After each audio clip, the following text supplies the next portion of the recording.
Good morning, everyone, and welcome back to Turnips Digest. We are back in session after a basically full year of not putting out anything. We've had 2 weeks ago, John and I discussing Protestant integralism. Last week, I was discussing Soren Kierkegaard and some of his articles from the Fatherland, which was a very famous newspaper in his time and region. And now today, I am joined by John from Knights of Dissent to discuss 5 points of conservatism put forward by Jordan B. Cooper. How are you doing, John? I'm as ready as I'll ever be to Uh, watch this video. Um, what could you have meant by that? oh, we'll see. We'll see. Alrighty. Well, is there anything you'd like to say, John, before we start going? Yeah, you can go subscribe to my YouTube channel in the description below, and check out my content. I run the #1 Dutch anime review show on YouTube, so you might want to check that out.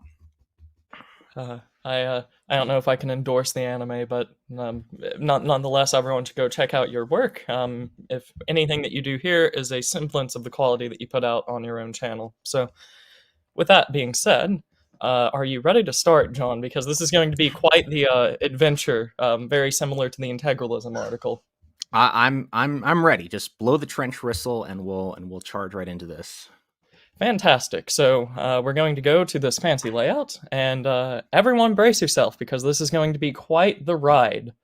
Off we go.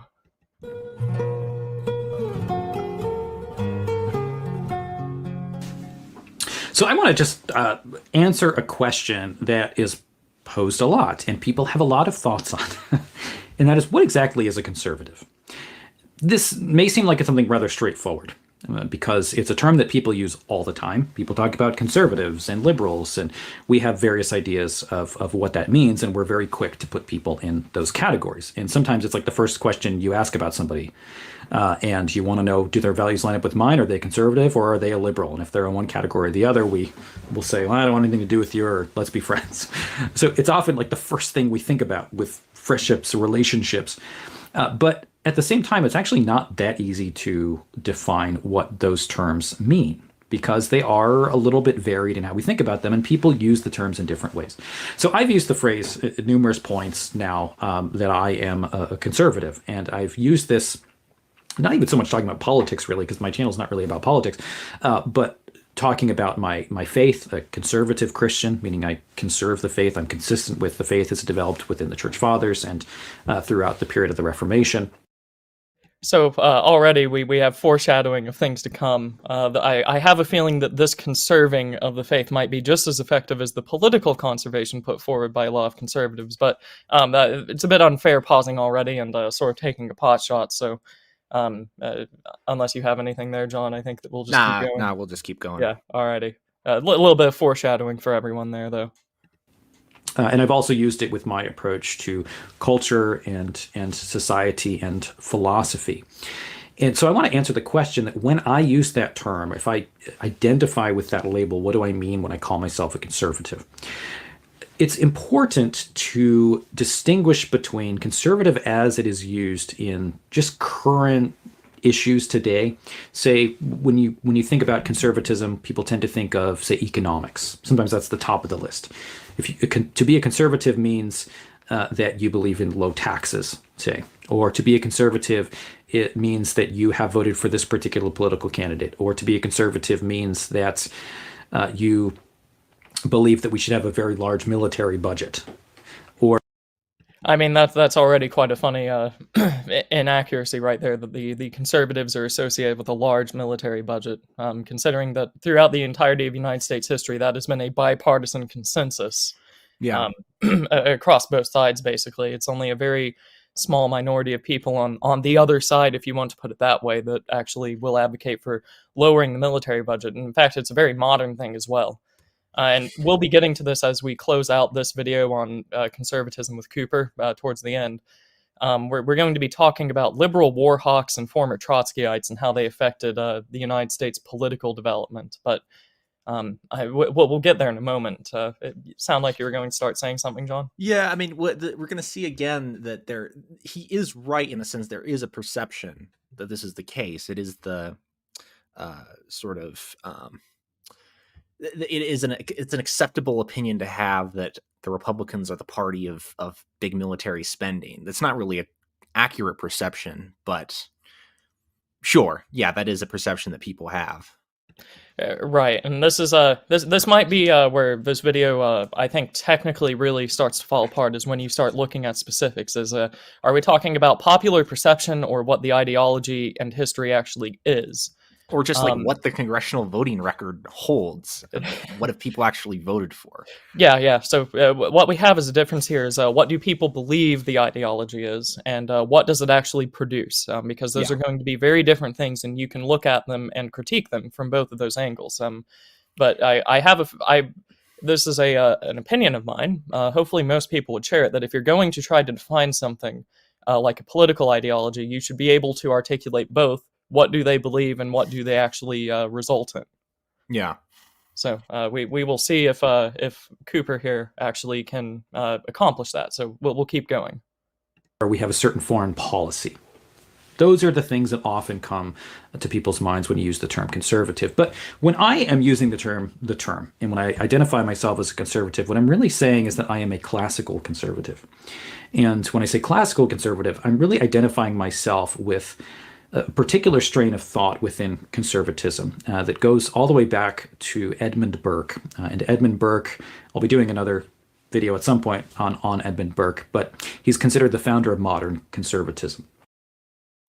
So already there's a few things jumping around here. Most people that have been engaged in political discourse outside of just the very basic surface of the mainstream in the last 10 years or so, whenever they hear classical and then something following after that, they probably get flashbacks and nightmares to the crop of people calling themselves classical liberals, which is a very ahistorical modern development with the direction that has taken, because almost no one that called themselves a classical liberal was anything like the classical liberals of old. You have people like James Lindsay, who is probably one of the most popular people to hold up that ideology right now, calling himself a classical liberal, and he is absolutely nothing like the ideology or the people that held it. James Lindsay is an atheist homosexual. Is that right? No, No. he's not. Okay.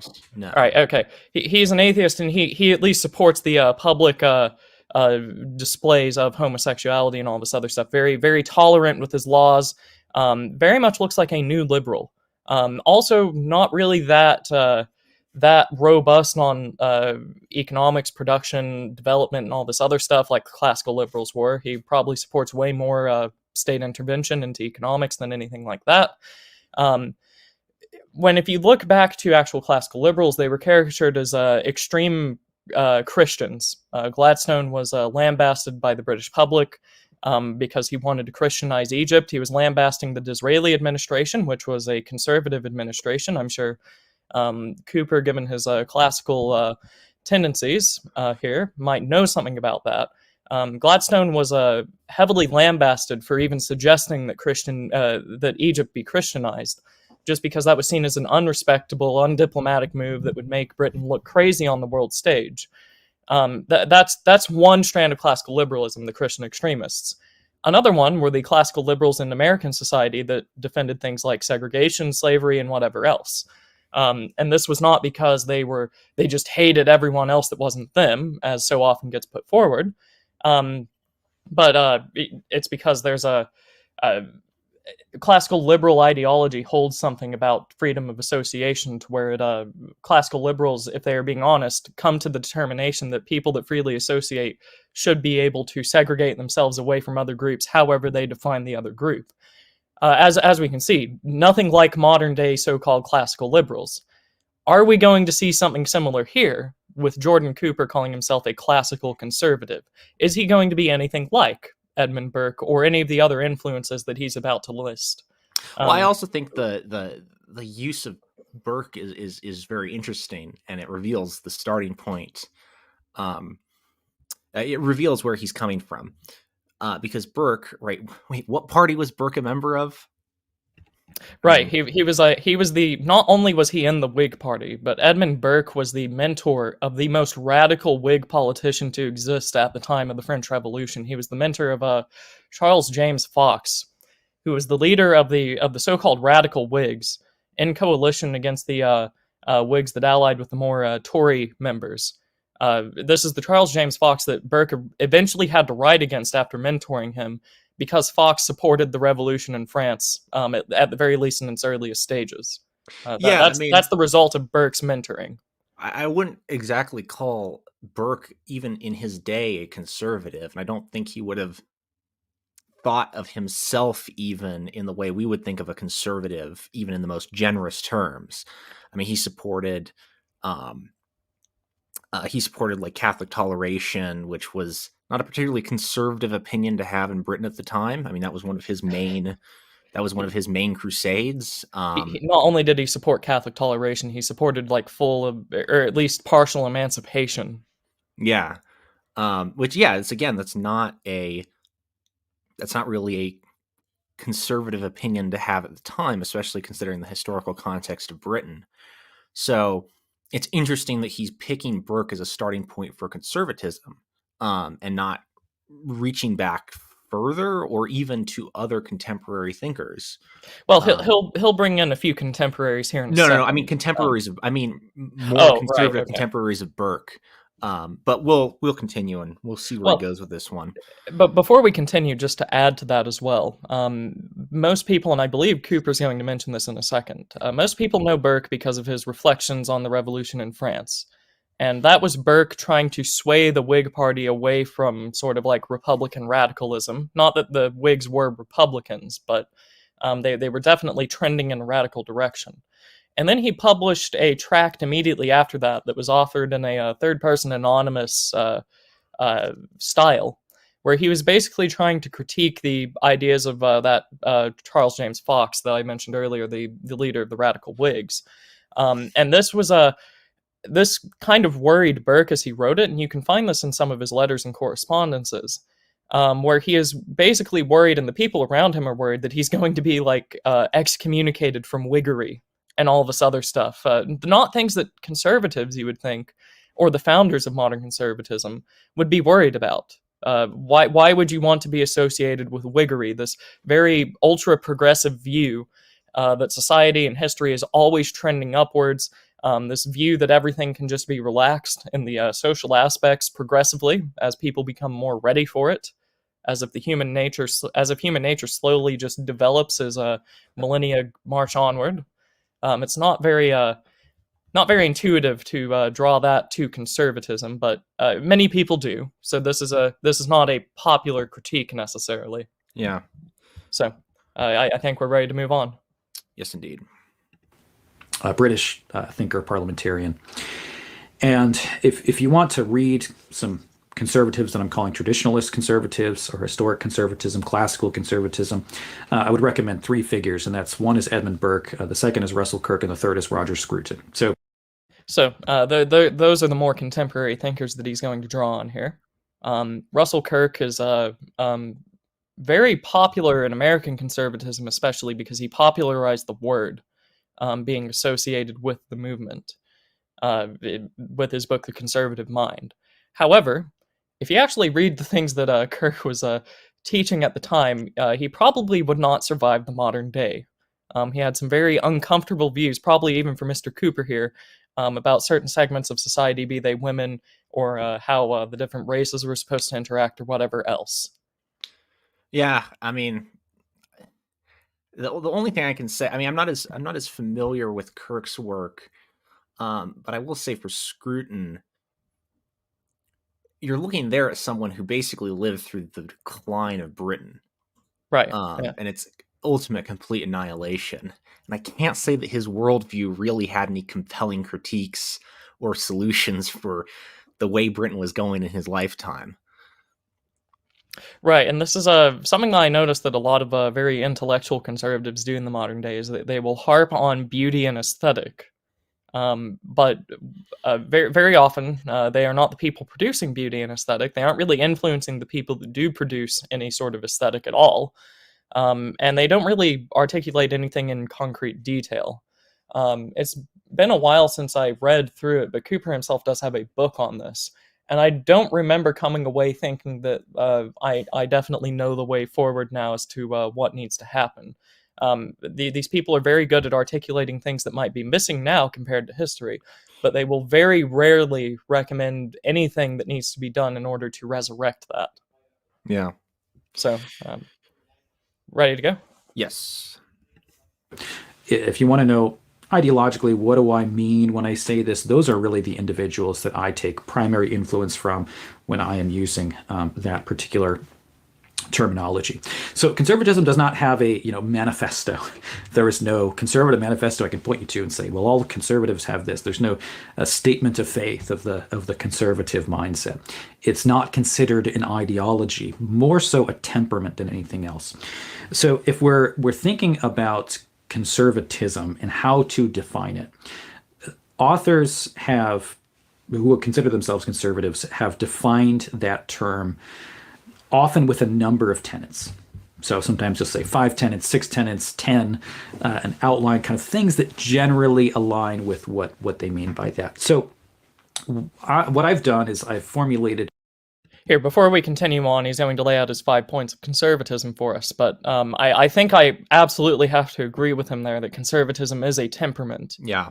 And you can always see this, especially in the most crucial of circumstances. It's typically the people with conservative temperaments that prevents any sort of radical change from happening, be it for good or bad. What you have in, and we'll get into this more as time goes on here, because he's going to lay out some very strange tenets of what he's calling classical conservatism here, that if they are applied back to history don't really seem to fit, which is you would think that itself would be a performative contradiction, that he's laying forward the historical tenets of conservatism that don't fit history. But regardless, he's got a very good idea here that it is the temperament. And what we see in, especially if an empire is on the verge of collapse or it is facing a crisis, it is typically the conservatives that prevent any sort of needed and meaningful change from occurring. And it's because their temperament, as Dr. Jordan Cooper here just said, prevents them from going along with it. They don't want to rock the boat. They want things to just keep continuing on as they are without any sort of change, which means that they will oppose most of the extremes on either side. And then they will also, this temperament will allow them to swing in either direction of either sort of like a slightly more traditional trend or maybe a slightly more left-wing trend, as we're going to get into. You can see this throughout many different case studies in history. We will go through that as he continues to lay out his points. So, John, did you have anything on the temperament point? I mean, he's correct. That's absolutely what conservatism is. It's not really an ideology. It is a deeply felt moral feeling that change, especially change in a good direction, is wrong. As long as the change is radical, it's bad in some way. Elaborate what you mean about change in a good direction, just so the audience understands what you're saying there. Well, I mean, everyone's familiar with the concept of like the conservative dragnet or the conservative ratchet, where the conservatism provides friction in one direction, but it's a block in the other direction, right? It slow on down there, that's the message to the left, but then conservatism is as resistant or more resistant to change back to the right. Right, and given the intellectual figures that Cooper just outlined, that would make perfect sense, considering he's basing everything around a Whig politician. Yes, who believe in a historically progressive view of history. So, and any sort of traditionalism, according to a Whig worldview, and I'm not saying that Burke was the most orthodox Whig, but you do see Whiggery still in his ideas and ideology. There is a haunting view, and especially this Burkean conservative thought, that if you go towards a more traditional view, you are going backwards. Things were worse back then than they are now. This is probably one of the only things that the modern GOP gets most correct about the ideology that they claim to espouse. Is that if you ask any GOP politician, would you be all right going back to whatever century of political affairs, the vast majority of them would say no. Things were Yes. worse back then than they are now, which is absolutely insane. Because I think just about any other point in history would have been healthier on a societal level, given birth rates, family formation, family cohesion. That's a big one. You didn't have a massive hormonal disruption in the form of modern contraception, absolutely destroying people's, and especially younger people's, mental and emotional capabilities. Pair bonding was better because there was more social stigma around lechery, basically. So this is an idea that I don't think bears out in reality at all. That is held by quite a lot of conservatives, that things were actively worse in the past. They will usually find a way to balance that and say, well, some parts were better, but if we went back there, we'd be in an overall worse state. There would be great evils like slavery and segregation or whatever else that would not be worth it. So where we are now is in a better place, which is, I think, kind of betrays their entire purpose. Indeed. So let's continue. Let's get to Cooper's 5 points of conservatism here. 5 basic points to define conservatism in terms of a classical conservatism that I myself would identify with, so that when I use this term and when I refer to myself as this, and you ask, I can point you to this video.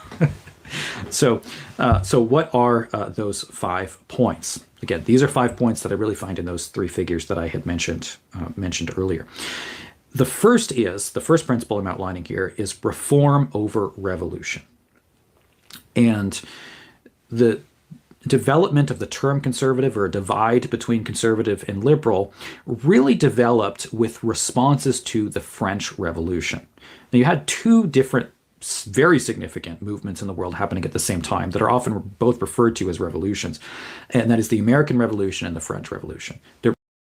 So this is already a strange sort of a divide between Cooper and one of his intellectual figures that he just cited at the beginning, because I don't think that Kirk or Kirkians would even call the American Revolution revolutionary in any sense. They certainly wouldn't put it alongside the French Revolution for comparison. What he's doing here is he's drawing upon Burke, who did that, who compared the American Revolution, who the entire Whig Party supported, basically.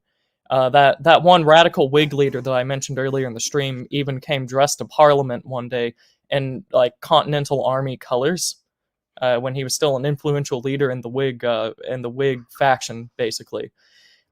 So this was something that the Whigs supported, and I think it's for a completely different reason than people like Russell Kirk would have liked the American Revolution. Because Russell Kirk and the Kirkians tend to view the American Revolution as an act of actually conserving a culture, as even a reactionary swing back to how things might have been beforehand, according to a natural development of society. They will look at the development of the different colonies and charters, and then they will look at the different decrees and dictations passed down from the king. Basically revoking these charters, forcing a much more artificial method of social organization. They'll look at the infringement of historical English liberties whenever soldiers are being housed in homes, the Quartering Acts. They'll look at the different restrictions on trade, which is necessary for social organization to develop. And they'll say, well, this American Revolution, even the abolition of primogeniture inheritance, they will say, is a conservative move, and just sort of liberalizing the law there, because even then that prevents families from splitting up in the effort to preserve property throughout the generations. They will look at the revolution and they will say that this was a traditionalist move. This is a conservative move.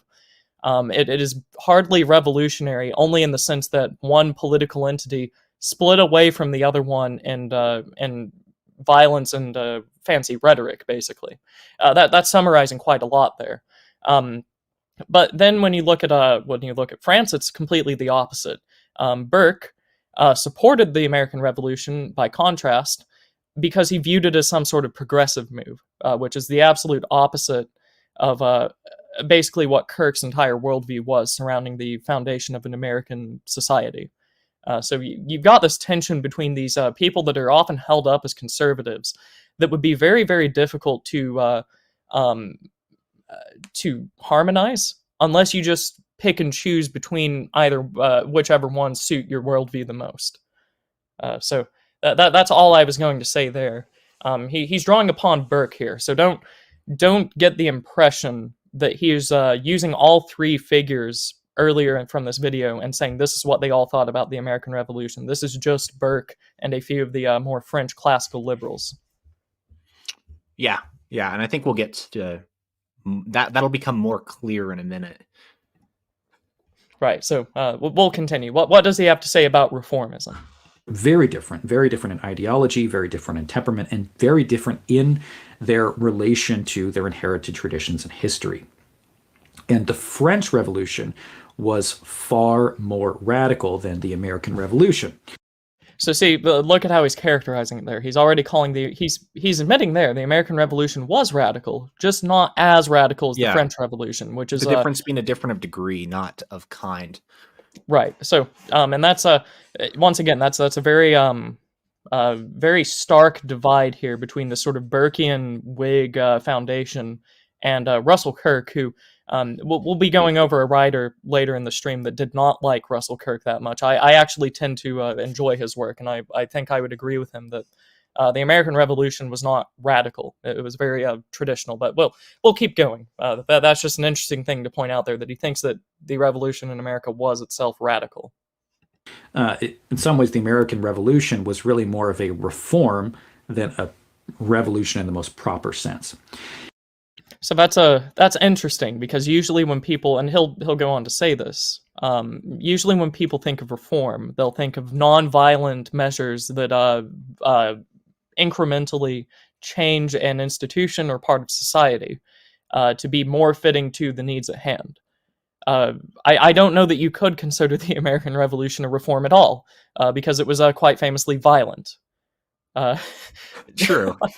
Like I don't know how you could square that. So either reform entails violence and political separation, completely developing new institutions and structures immediately in parallel to the ones that you used to have from the mother country, or it doesn't entail violence, and it was just wrong that the American Revolution was reformism.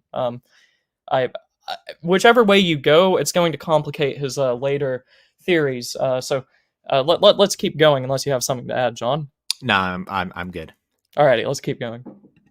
And so figures within Britain, within Europe, and the United States as well, divided over their thoughts of whether the French Revolution was a good thing or whether it was something negative for France. And once again, as we mentioned, the people that Burke mentored directly tended to fall on the side that the French Revolution was very positive.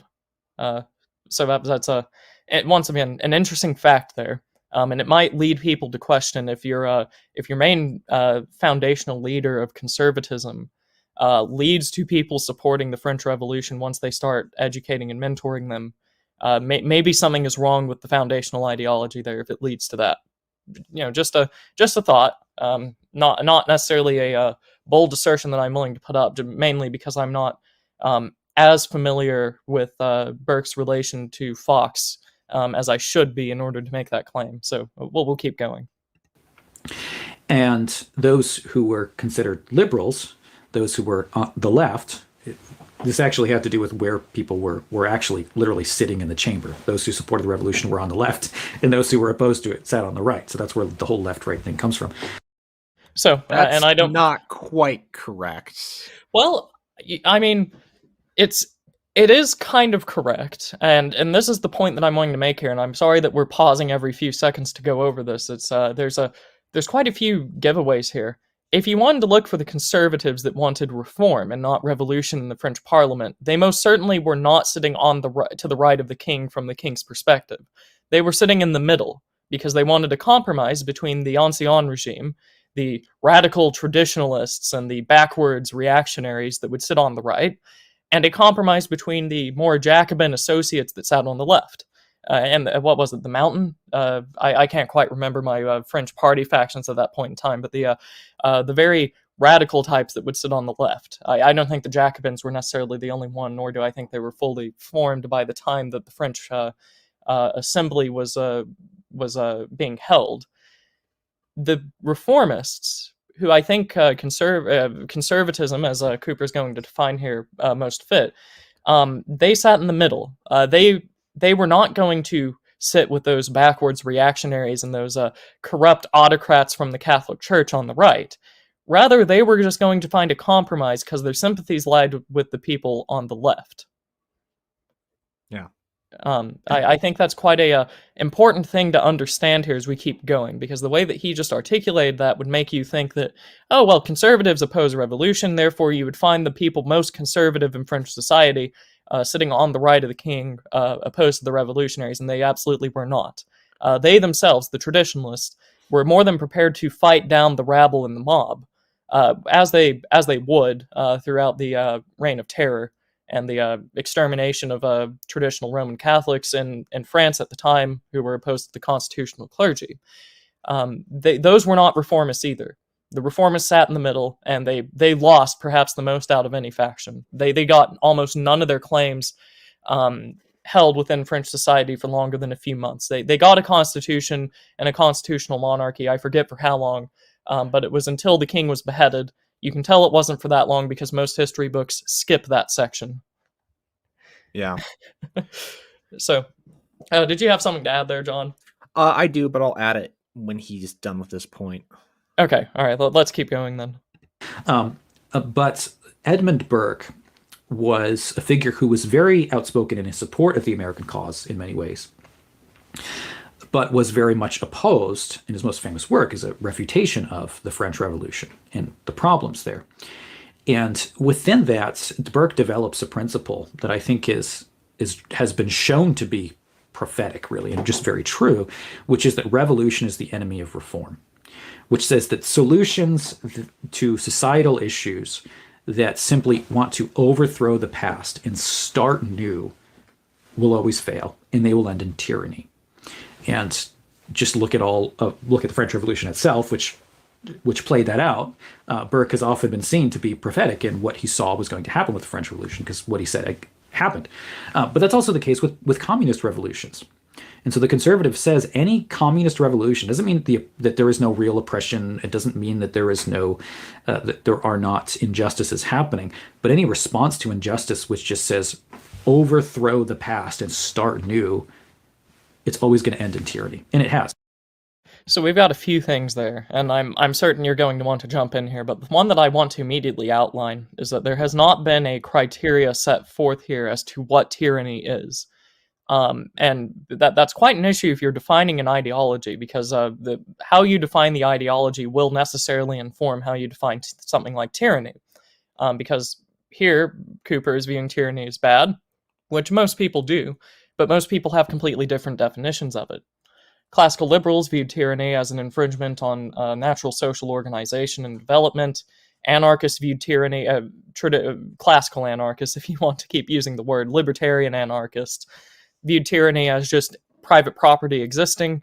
Marxists would view it roughly the same way, except with a few added points and changes. Conservatives, how do they view tyranny? I have a feeling he's not defining it, because there's no real conservative view of tyranny. Which is a major issue. Yeah, and the problem is that there's a hidden assumption here, and that is, it may be true that revolution is the enemy of reform, but it's not true that reform is the enemy of revolution. That reverse is not true. Reform is the best friend of revolution. In fact, it's reformist governments that are fertile ground for revolutions, and we can just look at every major Marxist revolution of the past 120 years. But before we get along that road here, this is very interesting, because he's not saying that revolutions are evil in and of themselves. He's saying they're the enemy of reform, and that's why they're bad. Which is interesting, number one, because he's presuming very clearly here that when you mean revolution, you are talking about the left. He is describing revolutions as a leftist phenomenon against reform. So the fact that you wouldn't condemn them on that grounds is, one would say, telling, but I think that that's perfectly in line here, because the reasons that you just said. Reformism breeds revolutionary. So why don't you continue making the point there, because I don't want to steal your steal your thunder. Yeah, I mean, we just look at every major leftist revolution happened under reformist governments, right? Under the eyes of usually rather moderate, either monarchs or parliamentary, republics that were unable to satisfy the wrath of revolutionaries who then took over. I mean, Tsar Nicholas was the closest thing to a liberal reformer that Russia has probably ever had. And his reign saw the destruction of Russia and its complete enslavement under Bolshevism. We see the same thing with Mao's successful revolution in China. The Chinese government at the time was a liberal reformist government. We see the same thing with the Spanish Republic, the absolute disaster of the Spanish Republic, which essentially collapsed into various rival socialist factions, which sort of got snatched up by the Soviet Union. Even in France, there were quite a number of reforms leading up to the revolution that only seemed to add fuel to it. Right, and that's the point here. So we can just carefully walk through several of those ideas. So the Russian, how did the Russian Empire, Tsarist Russia, turn into the Soviet Union? In the early 1900s, if I remember correctly, 1905, you had several uprisings that resulted in the I don't remember if it was the creation or the sort of the enlargement of powers of the Russian Duma, which was their parliament. They actually had power after 1905, to where they were elected by certain constituencies, and these elected officials of the Duma would enact reforms. In fact, one of the greatest reformist prime ministers or ministers in the interior, I forget which position he held when he enacted his famous reforms. This would be Pyotr Stolypin. He was an extreme reformist, and he was credited with basically giving the Tsarist regime a few more years left to live. This characterization of that, though, is very interesting because you can easily view it on the other side as he directly fueled revolutionaries through his reforms. Because what happens after these early rebellions in 1905? Well, you're going to have the establishment of the Russian Republic, fueled by the enfranchisement and the empowering of democratic organizations and socialist organizations in the middle of World War I. Yeah. This is where the Tsar is going to be ousted by liberal reformers and by a socialist president, Alexander Kerensky, who his party doesn't necessarily say it, but if you wanted to view it in Western terms, he was basically a social democrat. He had social democrats to his left, but this is how his reforms ended up. He was very much for socializing land ownership. He instituted various welfarist policies, and he collaborated with the parties on his left to exterminate anyone on the right who was opposing his reforms.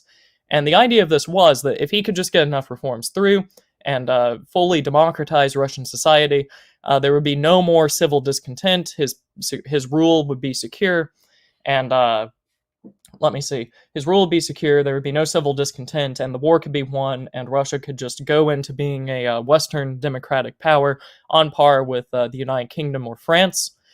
This, of course, was not the case. Because what happens when you empower everyone to your left while destroying those to your right? A vacuum is going to be created, and most likely the center will not hold because the left will organize far better than any reformist and centrist ever will. In fact, I can't think of any scenario where a centrist is held on to power by allying with the left. No. What does this result in? Well, it results in the Russian Revolution. The combined majority and minority faction of the Bolshevik Party, or not the Bolshevik Party, of the Social Democratic Party, Bolsheviks and Mensheviks, ousted Kerensky, and this is the start of the Russian Revolution that everyone knows and abhors. So that directly fueled by reformism. What happened in Spain? Well, there's a large 4-hour stream, if I remember correctly, between Panama Hat and I going through everything that happened on the lead up to the Spanish Civil War. And what you see is these left-wing and liberal parties consistently get elected on a platform of reformism. And what these people do is they completely eliminate the power of the church. They eliminate the power of the conservative army, or the traditional army, I suppose, not to confuse terms here. And what this causes is the trade unions and left-wing organizations and parties just continually gain power until they are basically dictating what reforms they want to the center party. The traditional and it doesn't satisfy them. It doesn't satisfy them at all. And not only does it not satisfy the Spanish them, Republic made to the socialists were enormous, and it didn't satisfy them one bit. right? Even to disbanding the army itself.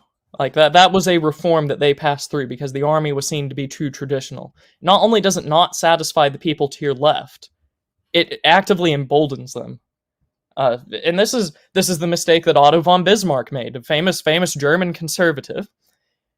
He instituted Germany's first large-scale welfare state. Well, how did it turn out in 2 generations' time?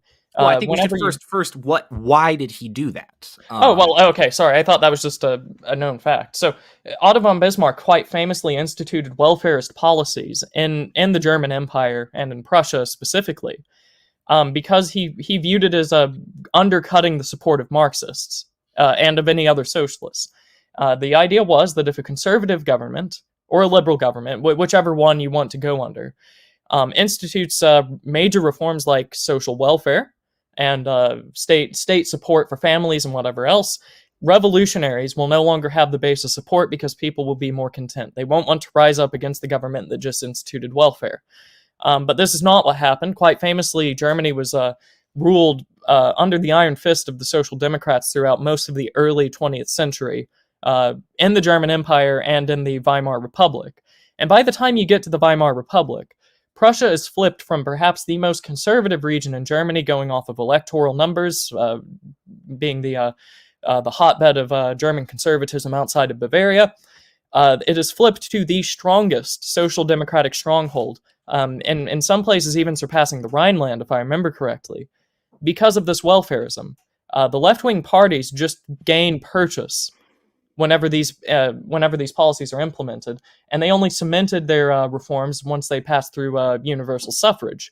And I'm not even sure that this classical conservatism here that Cooper is articulating would oppose universal suffrage. This is the policy that ensured that the Weimar Republic would be dominated by left-wing parties all the way up until revolutionaries, you could say, were placed into power in 1933. Yeah, and it wasn't just that there were left-wing parties coming into power. They were explicitly revolutionary left-wing parties. There were numerous socialist revolutions in Germany in the interwar period. Some of them were pretty successful. There was the Bavarian Soviet. There was the Spartacist Bund. What was the dockyard uprising? I mean, the 1919 revolutions was the entire purpose why the Weimar Republic even existed. Yes, I mean, Wilson and David Lloyd George refused to negotiate with the German Empire at that point because they viewed the Republican uprisings in the dockyards and in other places in 1919 as the legitimate government.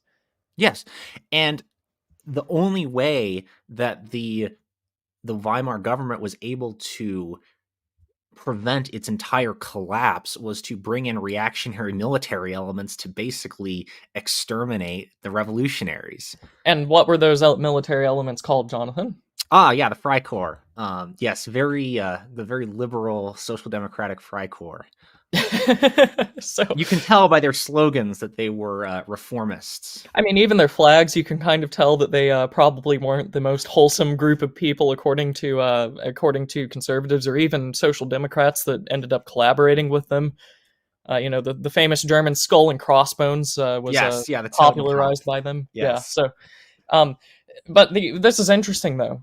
Who were the Freikorps? The Freikorps were elements of the former conservative traditionalist military that was basically disbanded as a result of the German treaties with the West. This was absolutely humiliating to them, not in sort of the NSDAP sense of humiliation and backstabbing, because they still very much had the military. They were the military, especially out east, where the German Empire won the Eastern War. The Freikorps would occupy, if I remember correctly, Riga in the 1920s and institute a German government there. but they were also brought back to restore order in the Bavarian provinces, once again, formerly one of the most traditional and conservative parts of the country, who had instituted reforms that had fallen to first a socialist government and then a Bolshevik government.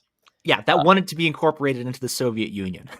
And not only were they, just to fill out the list of stereotypes here, not only were they asking to be incorporated as a Soviet under the Soviet government in Moscow, they were led by actual madmen.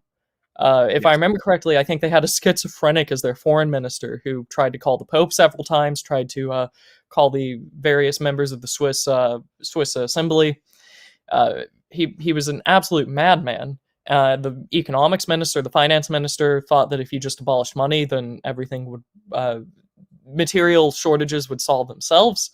Very, very interesting take there. But this insanity was only put down after a formerly conservative government in Bavaria had emboldened them. They were only put down by these very anti-communist, almost revolutionary themselves, Freikorps, that marched in and restored order very brutally. And then from then on, Bavaria would be very much a hotbed for conservative revolutionaries going into the Weimar Republic, having experienced the reign of basically a miniature reign of terror. Yeah. So TLDR, reform did not stop revolution in the slightest. And to add on to that, the only way that these revolutions were put down were by themselves. Reactionary military elements going in and doing unoptical things. Right, of which you can consider them revolutionaries in their own right, just probably in the opposite direction. So yes. I don't know. Maybe they just didn't reform hard enough in any of these examples. Maybe if they had just passed through a few more reforms, then the left would have just disappeared completely, and society would have been very wholesome and happy and without conflict. I don't know. I doubt that, though. So let's continue on here with this. Let's get through the rest of these points. Every single time since. The second point is that the conservative recognizes the value of the inheritance of culture, customs, and institutions that they have received in their society. So we recognize tradition, we value tradition, we value institutions and inheritance. We recognize that when I enter into this world, I am entering into a community, and I'm entering into a family, I'm entering into a culture.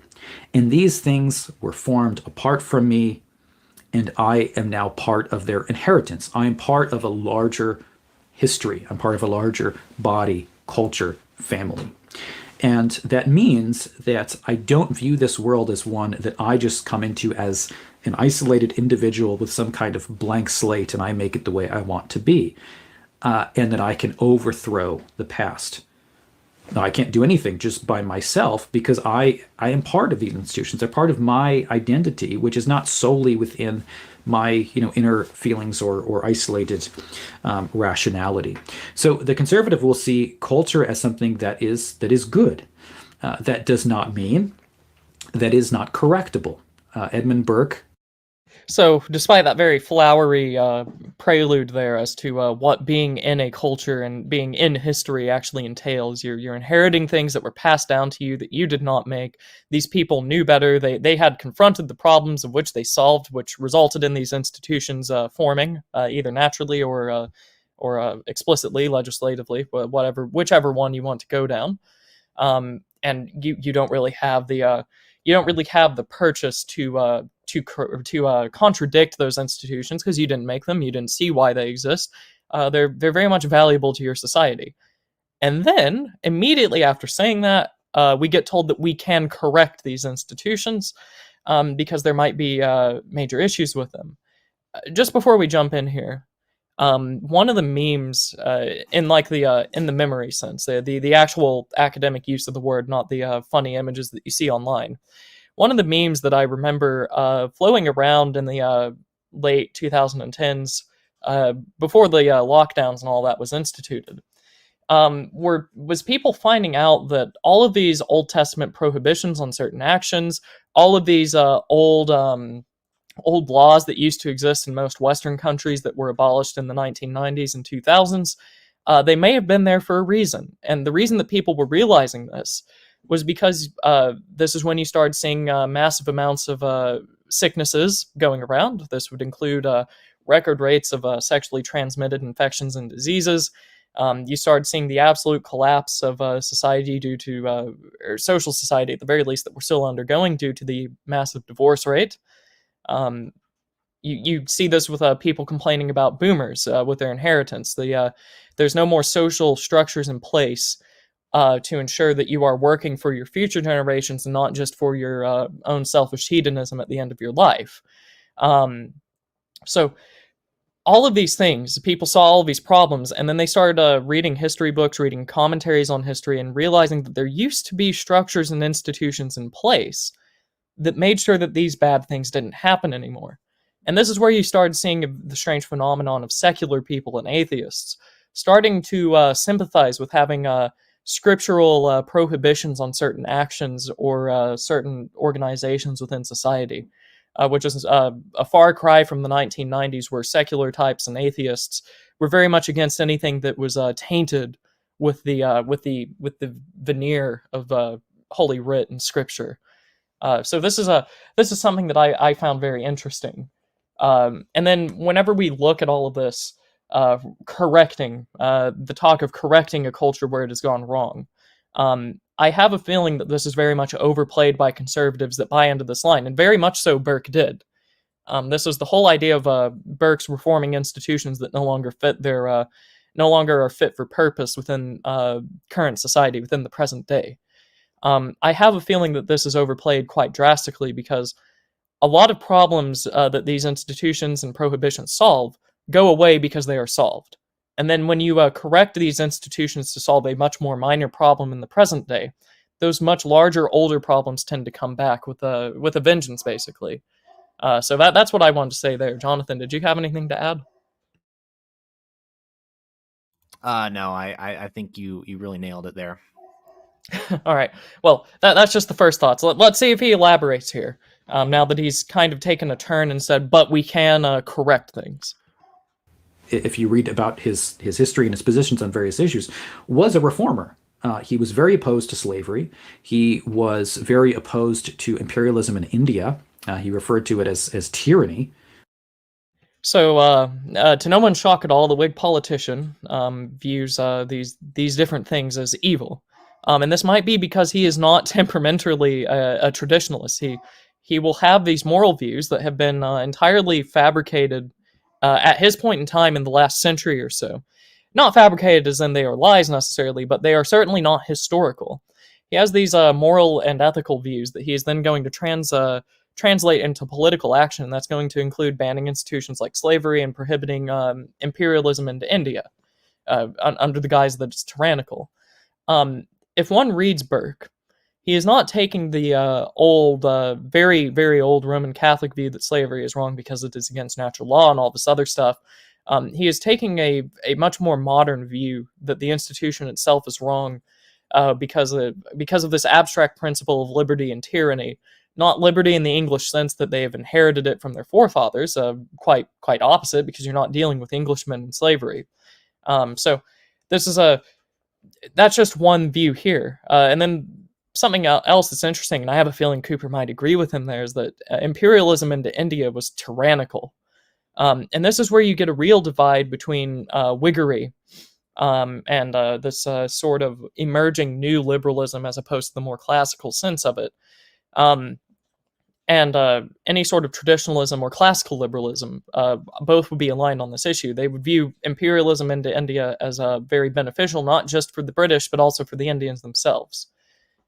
This might be seen in the very famous act of abolishing widow burning in India. I don't know, maybe that's tyrannical because they're being denied their self-determination and their religious rights that they should hold under a tolerant and religiously pluralistic society.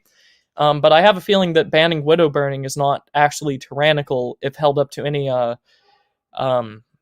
actual view of tyranny. So that's what I wanted to say there. John, did you have anything to say about widow burning, India, and slavery? Oh, I'm sorry, but the human sacrifices will stop.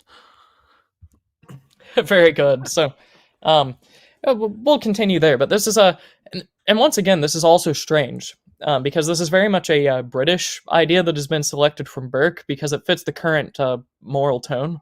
This idea that banning slavery is itself an ever-present evil, a immoral tyranny.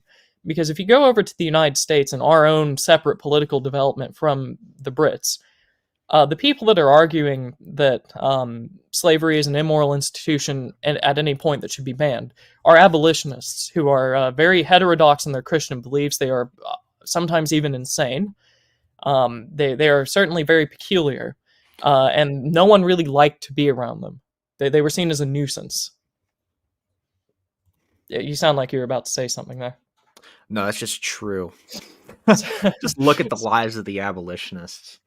You get Garrison would be one. He was quite famously dragged through town because he was such a social nuisance. Not merely he was violating normal like township laws because he would go outside yelling and caricaturing and whatever else people defending slavery that people did not want to hear, not because they were people that really love slavery and their feelings were hurt or whatever caricature they're given now, but because it's not the most pleasant thing to have a town with a madman yelling and raving outside about the evils of slavery that are like 200 miles south of where you're currently living.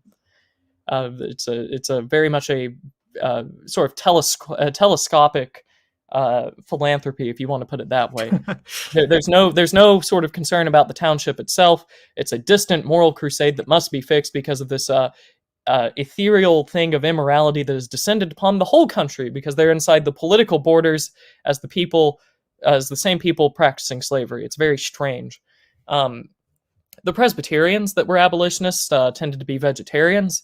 The graham cracker, named after Sylvester Graham, was a tool of vegetarianism because he viewed that vegetarianism was itself a much better lifestyle that did not involve the killing of animals, and also happened to be an abolitionist. I think those two might be intertwined.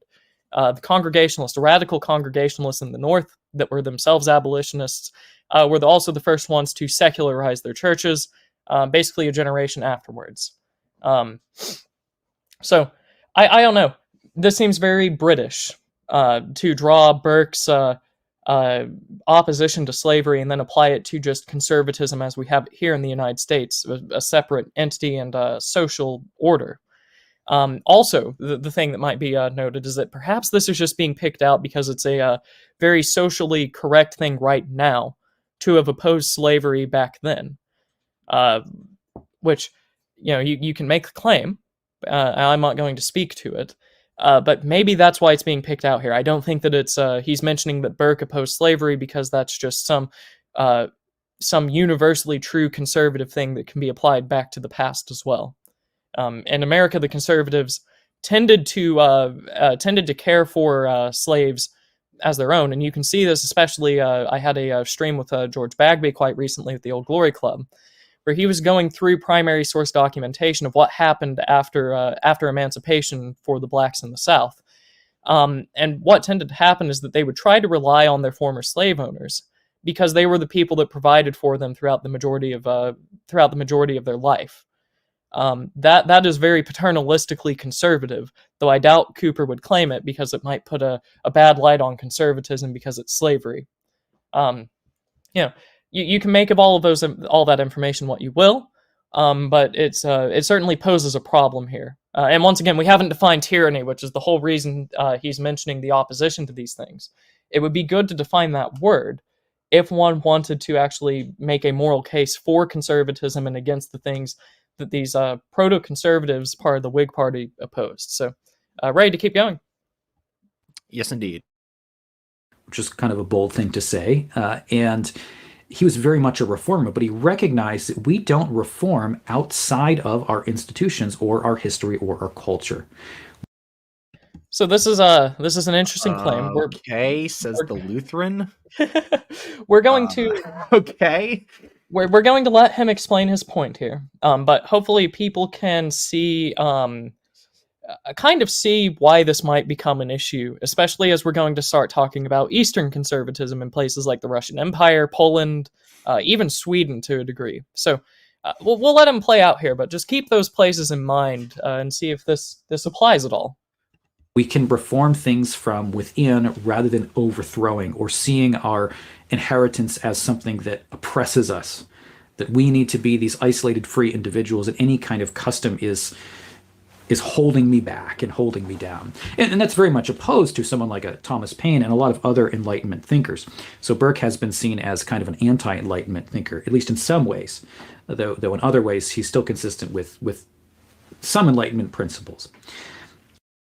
So, I mean, Wikipedia considers Burke to be an anti or a counter-Enlightenment thinker, but if you read Burke alongside someone like de Maistre, I don't think that he's going to hold up. I think that you're probably going to see that the vast majority of his assumptions are very much not only in line with Enlightenment thinking, but defending the Enlightenment order as it came to pass in the United Kingdom.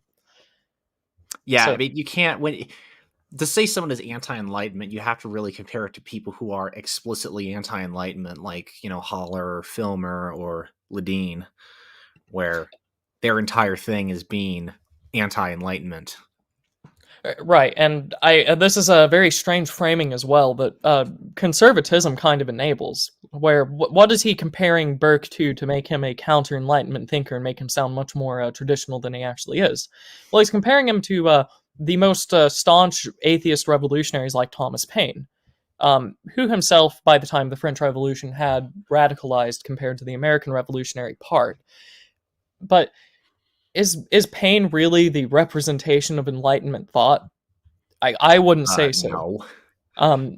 And I especially wouldn't say so because you get an Enlightenment movement within, especially Anglican Christianity and its offshoots.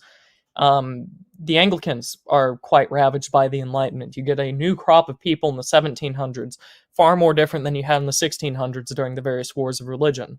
In the 1600s, you had the entire Kingdom of England torn apart because people strongly believed that either there were crypto-papists taking over the Church of England, or there were these radical not crypto-Calvinists, I guess they were sometimes rather explicit, but these radical anti-establishmentarians, basically anarchists, that were trying to take over the kingdom. These were deeply held beliefs, very literal beliefs, and it resulted in civil war. That's a angle you can take on it, but it's certainly a factor in basically every telling of the English Civil War. Do you have that same sort of faith and conviction by the 1700s? Well, no, not really, because you have this Whig ascendancy, especially with the coronation of the Windsor, the people that would become the Windsors, Saxe-Coburg and Gotha.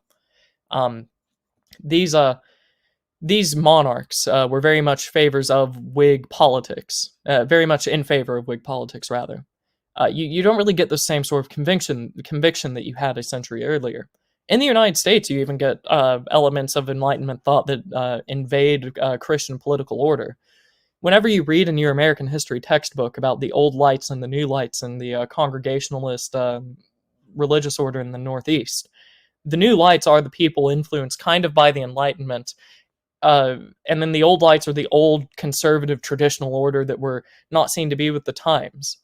Now, this is not to say that the New Lights were all liberals, not even near the case, but they were influenced by the Enlightenment. That's why they had this new style of fire and brimstone preaching that toured the United States. Just looking at this here, I don't think that we can consider Burke to be counter-Enlightenment. He was very much, in any way, really. He critiqued the radical fringes of the Enlightenment, but he most certainly was not against the Enlightenment. So we'll continue on there. The third point that I have here is the inevitability of hierarchy. And what I mean by the inevitability of hierarchy is not that it's just inevitable that people are going to oppress other people, so just allow that to stand. So, first question here, very, very basic question, John. Why would a conservative who supposedly likes natural hierarchy and normal social organization immediately jump to hierarchy potentially being oppressive? I do wonder. I do wonder. If you do really like and accept hierarchy as this good and natural thing, why would you immediately jump to the connotation that it oppresses people? Yeah, I mean that's an explicitly revolutionary leftist assumption, that the extreme of hierarchy is always tyranny. Right, and this is That there's a sliding scale between anarchy and tyranny, and you just like being 3/4 up towards the tyranny side where you think there's enough hierarchy but not too much. Right? You're accepting that framework. right, and this you could make the argument here that he jumped to this point because his audience would immediately associate hierarchy with oppression. But why? Why would his audience associate with that? This is not the first video he's put out. He has a following by this point. Why would you feel the need to disclaim hierarchy as not being necessarily oppressive? Yeah. So in fact, what about hierarchy is necessarily oppressive at all? Right, and that's an even better question. One might even say that hierarchy is itself a social being, as it is natural and good socially. It is hierarchy that allows people to find their fullest extent as the person that they are. Yeah. So, in that sense, it's perhaps the least oppressive thing that a society could have, is a well-functioning and organic hierarchy. Mm-hmm. So, we'll keep going, but that's just it's very much dissonant compared to what we've been hearing till this point. So we'll keep going. Where does he go from here? Or as you see with Edmund Burke, he was very much opposed to slavery. So he didn't say, well, slavery is an ancient institution and people are just going to do it, so whatever, just kind of leave it alone. No, he saw it as a profound moral evil. So hierarchy in society is not to say that we need to allow abuses of power and dominance in society, or that those things should be the case. What defender of hierarchy would start by characterizing hierarchies as potentially being abuses of power and dominance? I think most people that would defend hierarchy would explicitly say abuse of power is inorganic. It is people that are not where they should be, people that are trying to accelerate themselves much higher in hierarchy than they would naturally be. That would be an abuse of power. If they were higher, they wouldn't have to abuse power to get up to that point. This is a very strange framing here. Yeah, and in fact, it's that in reality, it's the corruption of hierarchy, the inversion of hierarchy that leads to oppression. Exactly, not, and this not is the proper ordering of hierarchy. It seems when those who are lower are brought up and those who are higher are brought down, that's when it seems like there's real tyranny. But right, and this is you can see this in basically every dystopian novel. The vast majority of them, if it isn't just some very cookie cutter totalitarian government tries to get the very good resistance, if it's actually something compelling, most dystopias will have the people that should not be on the top, and the best and brightest and most noble on the bottom. yes, Like that is a key part of a dystopic world. And why is it dystopic? Why is it when you read about society like that it sort of makes you feel uncomfortable? Number one, it's unnatural. That's not how things would naturally progress. The most noble, the best, the brightest do naturally rise at the top in a leadership role and in a role to care for the people below them that are much weaker. That is natural social organization. And number two, it's because on the inverse, having the least noble, the least bright, the least intelligent, the least strong on the top is it's just going to be a complete abrogation of duty. Those people are going to abuse people. They're not going to be able to defend people due to their weakness. They're going to be unintelligent. They're not going to be able to foresee what will happen. And it's very much it's an uncomfortable place to be whenever those are inverted. That's why dystopias work. Yeah. So, and then just looking at this as well, the vast majority of conservatives would call what I just articulated some form of Nietzschean will to power. The idea that the strongest and the most noble, the best and the brightest should be on the top, which is they have a tendency. Try to understand Nietzsche. Impossible challenge. Like this is not me trying to preempt some retort from Cooper. Rather, this is something you can see, is that if you ever say that the strongest and the most noble, the brightest, and the best should be on the top of the hierarchy, you will be called a Nietzschean, which is an absolutely insane inversion of what a traditional hierarchy is. you want the strongest and the best and the most noble on the top because they are the most capable of protecting the weaker below them. That is the natural place of a ruler, is to protect those weaker than them below them that rely on them. Um, any old medieval ballad or story about a good king entails him as some strong and heroic figure, usually a crusader in the terms of the United Kingdom. And Richard the Lionheart was viewed as a very strong and noble crusader, whose evil and much weaker and much more conniving brother was put in power, King John. You get these archetypes of good and evil here. How are they conveyed to you that they're good and evil? Well, Richard the Lionheart is this much stronger, more capable, and more noble king who will protect the weaker below him. King John will prey on the weaker below him and will use cunning and shrewdness to trick them out of what they are supposed to be giving, or what they're supposed to be keeping for themselves. Raising taxes and complicating bureaucracy, hunting down anyone trying to confound him. This is considered evil. It's naturally considered evil. If you read the story of Robin Hood to any young child, they will naturally see that Richard the Lionheart is good. His brother King John, the much more oppressive type, is evil. And the reason that they can convey that is because of this inversion of the hierarchy. So this is a very strange characterization from Cooper to naturally equate oppression and the sort of abuse of power and whatever else with hierarchy. So, ready to keep going? Yes, sir. We should create systems of governments that have checks and balances on power, just like the American system of government does. So this is actually not a classically conservative idea, the idea of checks and balances on power. That is actually explicitly a classically liberal idea. This is Montesquieu's whole purpose of writing was checks and balances on power after having looked at America. Yeah, I mean, conservatives, I wouldn't even use the term conservatives, but people of the right historically have had a form of check on power, but it was through essentially institutions vying for authority. And this would naturally come about. They didn't construct. Yeah, they didn't. They weren't. It wasn't synthetic structural creation. It was an emergent phenomena of competing hierarchy. So this is I don't think you could say that. Like I'm certain that Burke probably did say this in his Reflection on the Revolutions book. But once again, Burke was a Whig. Yeah. We're not really taking this sort of a patriarchal traditionalist strain of English thought from Patriarcha here, where we're saying that checks and balances and restraints should not be put on these institutions unnaturally, because this is it inhibits what they're supposed to be carrying out. That would be the Tory, almost Roman Catholic view and Anglican view put forward in Patriarcha, basically. Indeed. Not what we're getting here. This is very much and I don't think this is necessarily even bad. You can make an argument either way. It's not the most egregious thing that's been said here. It's just not conservative.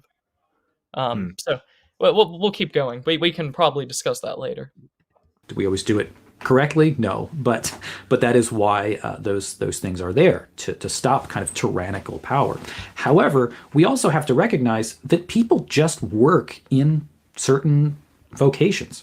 People just order themselves in groups. People look for leaders. It's just what human beings do. I mean, this is a psychological and sociological reality, that there is no such thing as a pure egalitarian organization or society. Okay, but nobody actually believes that. Nobody actually believes that there is like perfect interchangeability with no division of labor. Even the most radical anarcho-communists don't actually believe that. Here, but before we get onto the egalitarianism point that he's going to jump into here, what was he saying just before that? I might rewind the video just back up 10 seconds. Yeah. So there was something very, very important to what he just said there that kind of reveals a little bit. We'll get the full thing there, so I don't misquote him. Such thing as a pure egalitarian. Whoops.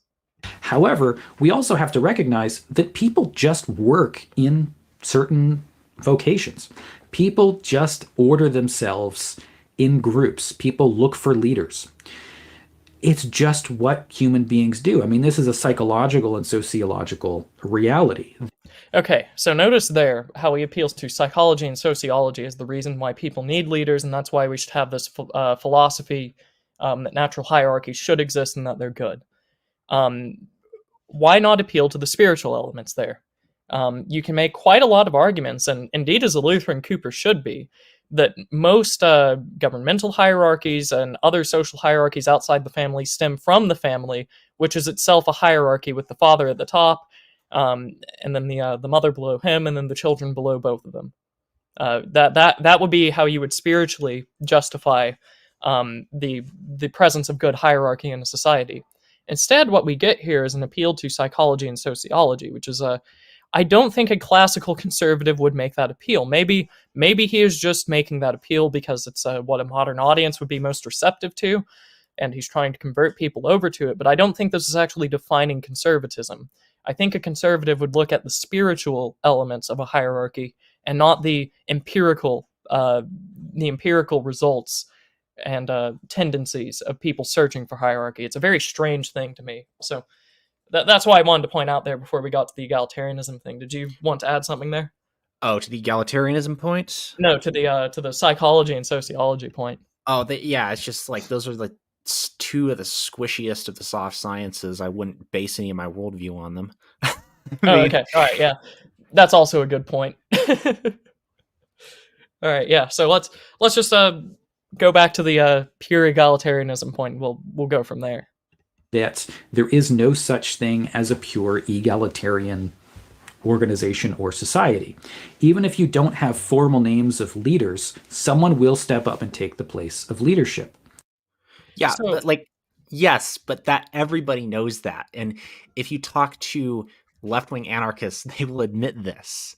That's not really a unique conservative point. Everybody knows that there are natural abilities in human beings and that people will generally move to jobs that best fit their niche in the division of labor, and that people will tend to take leadership positions when that's needed. You know, like socialist theorists talk about this when discussing like workers' collectives all the time. This is not a uniquely conservative observation. Well, I mean, the most successful revolutionary anarchist and egalitarian army of the last century itself had a general. Yeah, I mean, under the command of Nestor Makhno. Yes, and he was a leader, and they saw his authority over the army as legitimate because anarchists don't actually believe that authority is itself inherently always bad. I mean, Kropotkin talks about this. There is a natural collectivization into groups, both based on kinship and on the division of labor, that have hierarchies within them that are not necessarily oppressive. That's bog standard anarchist theory. It's not, and I would not call Kropotkin a conservative. I don't think he would want to be called a conservative somehow. And yet they recognize that fact as well. Nobody actually believes in a purely egalitarian society. Well, and here's the other thing as well. Most conservatives will critique egalitarianism, this idea that people should be equal in any semblance. But what Cooper has done here is he's qualified it. He said he's critiquing pure egalitarianism, as if just before that, at mostly egalitarian or somewhat egalitarian would be just fine. Okay, you're against Pol Pot. Good job. Well, I mean, that's the only example I can think where that kind of hyper-literal pure egalitarianism was... there was an attempt to even put that in practice. But, okay. Right, but why not just condemn egalitarianism full stop? What is the conservative case for introducing equality into society and that being a good thing? Yeah, indeed. So, Jordan Peterson kind of does this, where he starts talking about crime disparities due to like wealth inequality or something like that. But once again, this is a sociological appeal. That's not conservative. It's not liberal. Like it's empirical. Leftist take. It is. Like, poor people commit more crimes because they're poor is what every leftist in the world believes. So, whenever we look at this, why not just say that conservatism is opposed to egalitarianism? It would make sense. It's true. basically every person that tries to call themselves a conservative up until like the 1900s in the United States would have agreed with this. One might even say that as soon as you introduce egalitarianism in any form to a hierarchy, the hierarchy will distort. It will become unnatural, inorganic. So why not just say you're against egalitarianism? Why qualify it with pure egalitarianism? It's a very strange thing there, and I don't know why he's doing it, and I can only speculate why he's doing it rather, and I can only speculate that perhaps he does like equality in some form, which would be a most unconservative take. It would be, in fact, a French Revolutionary opinion. Yeah. So we'll keep going there. I just find that maddening almost. Why would you only oppose pure egalitarianism? So we'll keep going. And you see this in, for example, churches that reject any notion of a bishop. Say churches that are, groups of churches perhaps that don't believe that there should be any oversight above the local pastor at all in any sense.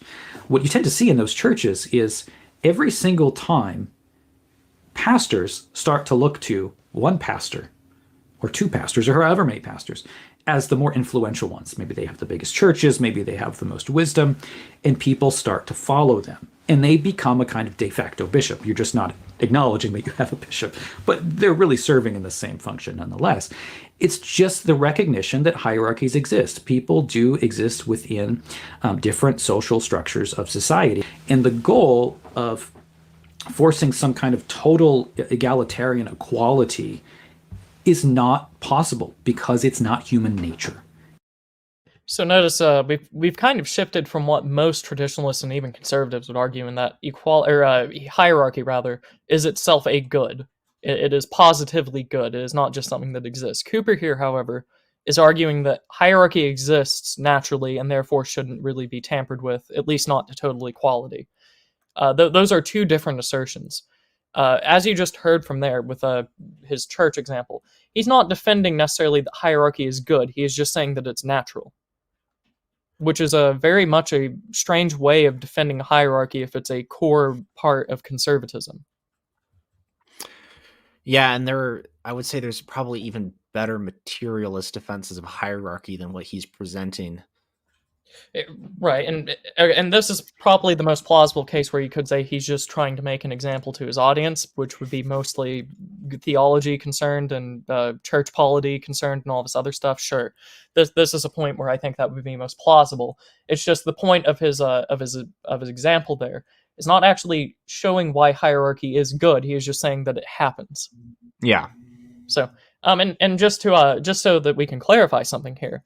Hello from the chat says that all men have equal access to salvation, full stop, to Jesus Christ and his propitiation.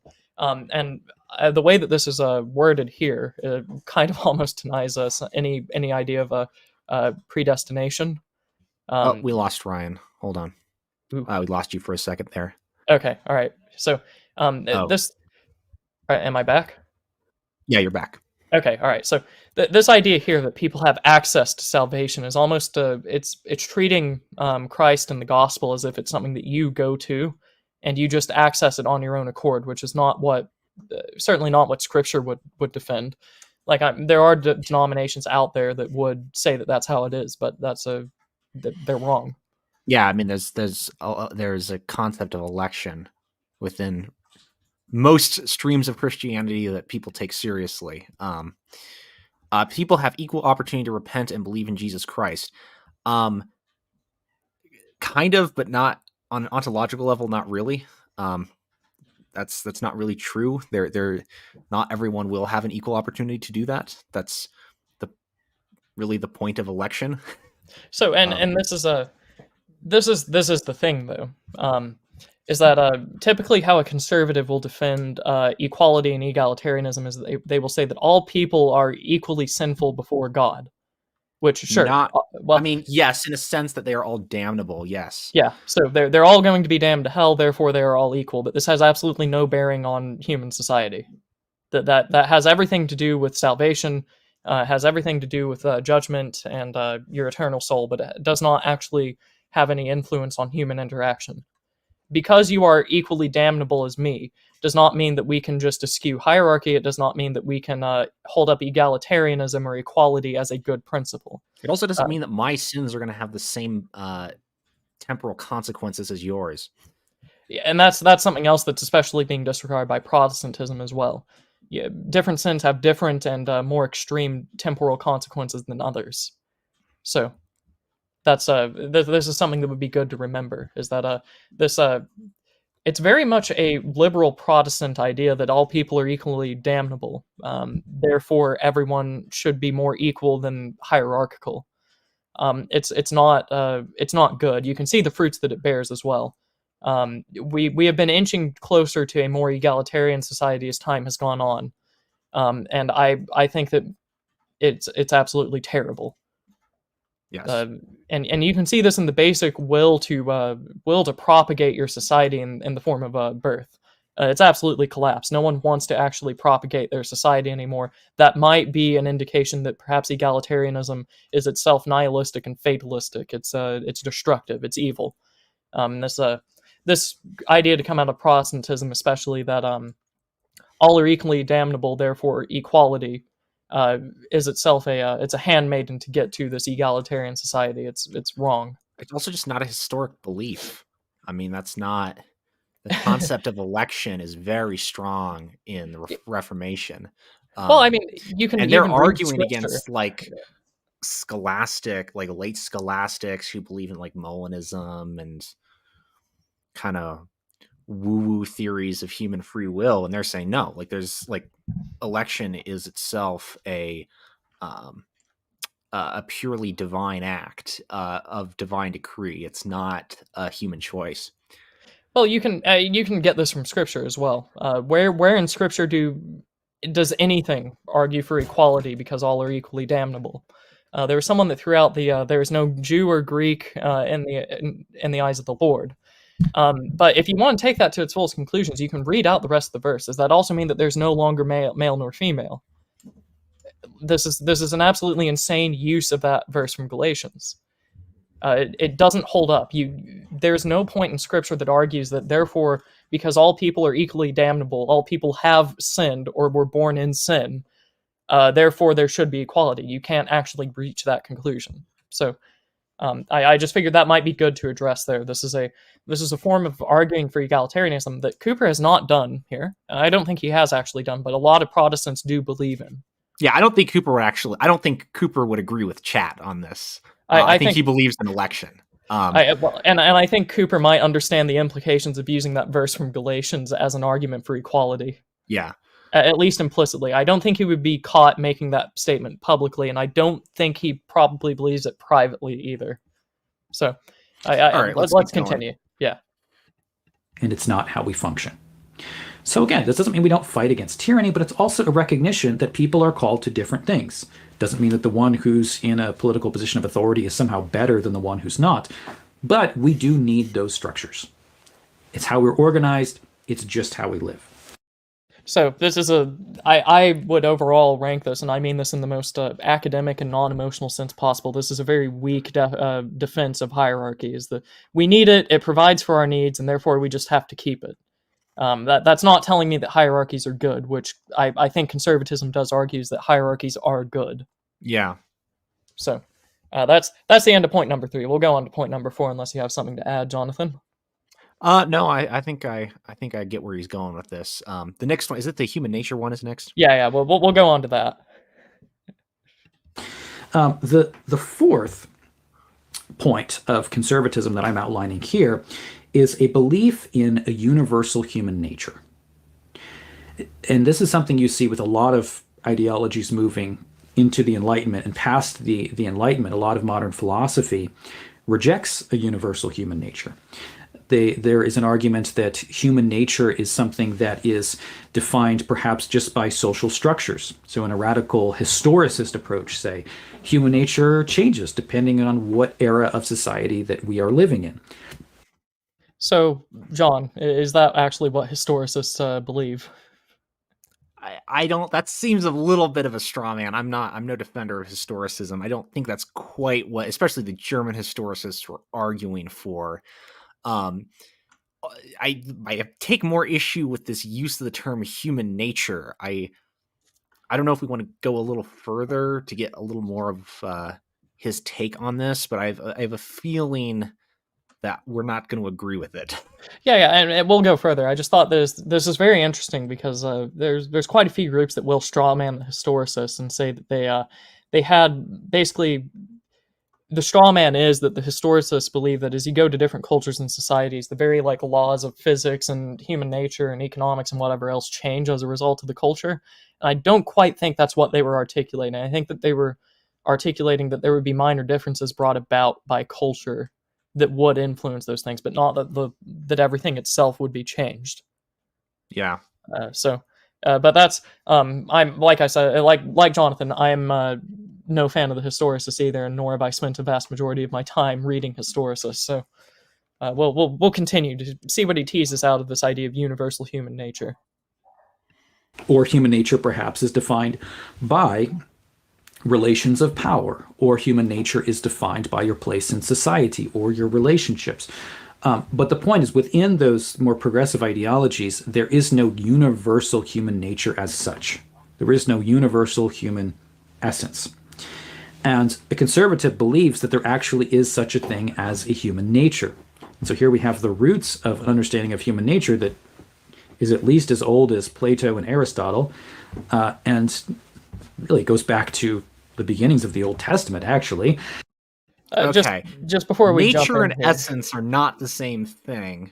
First of all, before we jump into the more finer philosophical things, I think that it's very interesting holding up Aristotle as the reason for saying that a universal human nature exists, being is that Aristotle also thought that human nature was varied enough that there would be natural slaves to vices naturally. Yes. Like that doesn't seem to be universal because he distinguishes them from other groups of humans. And I don't know, it sounds very strange. It sounds very natural for that group of people to be enslaved to vice, basically. I don't think we would say that everyone has that issue, and certainly Aristotle I don't think did. But maybe you would know more than me, Jonathan, because I don't read Aristotle as much. Yeah, I mean, I think first of all he used the term essence, which may be just a slip of the tongue, but the essence of humanness has nothing to do with what usually conservatives are talking about in regards to human nature. The most charitable interpretation of human nature is that you're talking about the inherent sinfulness of all human beings, the inherent fallenness. I'm not sure if that's exactly what Dr. Cooper is getting at here, though. Human nature meaning, I don't know, some kind of universal human temperament is certainly not true. That this idea that all human beings are necessarily oriented to the same kinds of society and the same social structures is just observably not true. So if he's going to try to defend that, that's a really hard row to hoe. And simply saying that human nature is that all humans are fallen is, well, it's just, well, obviously, yeah. Oops, we've lost Mr. Sneed. Let's see here. I'm sure he'll be back in a moment. Harold Bertstroff says, I am a bit tired of Catholics pretending that this is a Protestant problem. Catholic countries vote for communism much more often than Protestants, but Catholics keep pretending that this is a Protestant problem. Yeah, that's a polemical, unfortunate polemical tactic that Catholics in America use, and it's not particularly honest. Protestant countries have a very different kind of subversion in them. You're not going to see like liberation theology being very successful in a Protestant country, but there's a very different kind of subversion that occurs there. Hello says, to be clear, I'm not arguing for egalitarianism. I just want to point out something obvious that is abrasive to the anti-egalitarianism. This is anti-egalitarianism direction this is going. Whoopsie. Are we? Well, yeah. It auto starts, but I lost our progress there. We were talking about human nature. Yeah, I just don't remember what minute mark we were at. But keep going. Don't let me interrupt the thought there. Oh no, I was just responding to chat. The anti-egalitarianism direction this is going. to that, I would just say read On the Bondage of the Will or any treatise on election.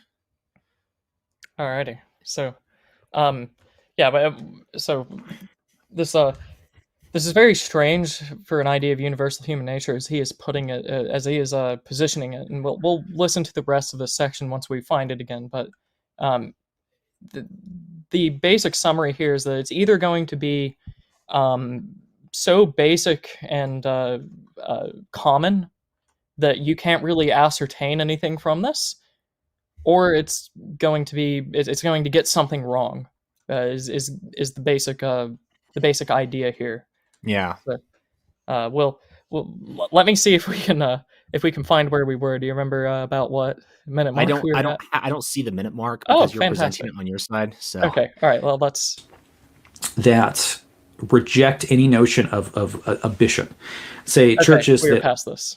total egalitarian perhaps is defined by relations of power, Okay, or we'll human start from nature there. is defined by your place in society or your relationships. But the point is, within those more progressive ideologies, there is no universal human nature as such. There is no universal human essence.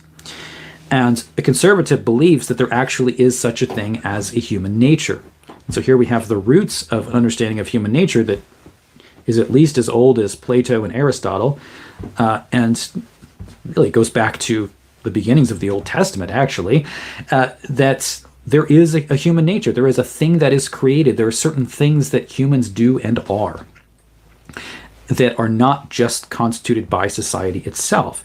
And that means that we have to take those things into account as we are thinking about how a society is going to be structured. Okay. I can think of maybe 4 ideologies and beliefs that would disagree with this, and I don't know that they're actually that influential right now.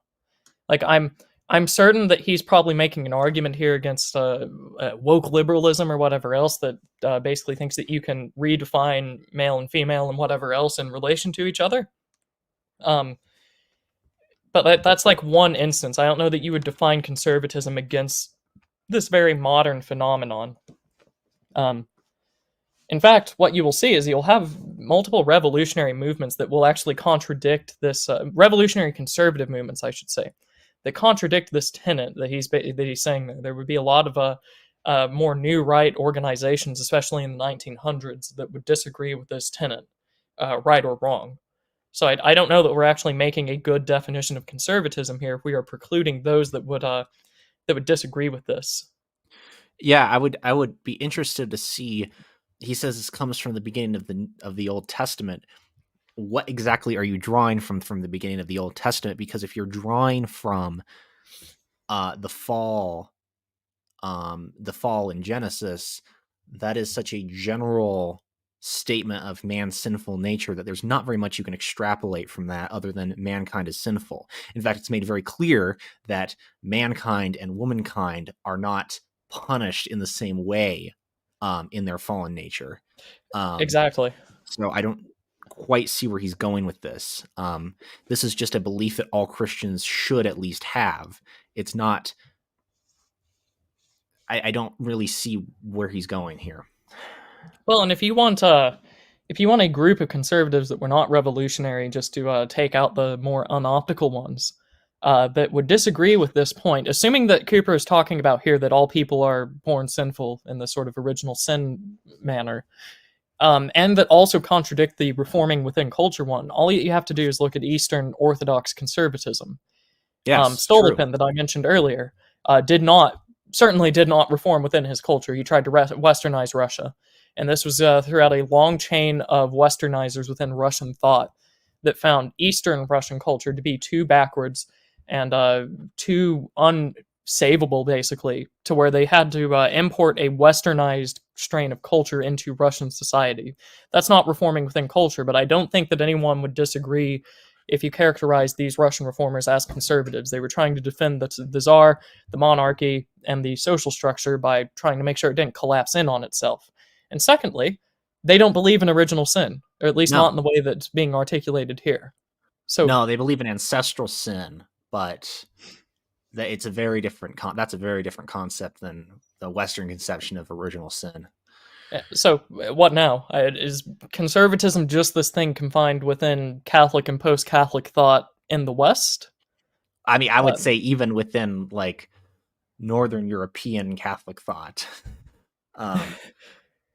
Yeah, I guess that would be true. Like Because Anglo-Saxon and some continental, maybe.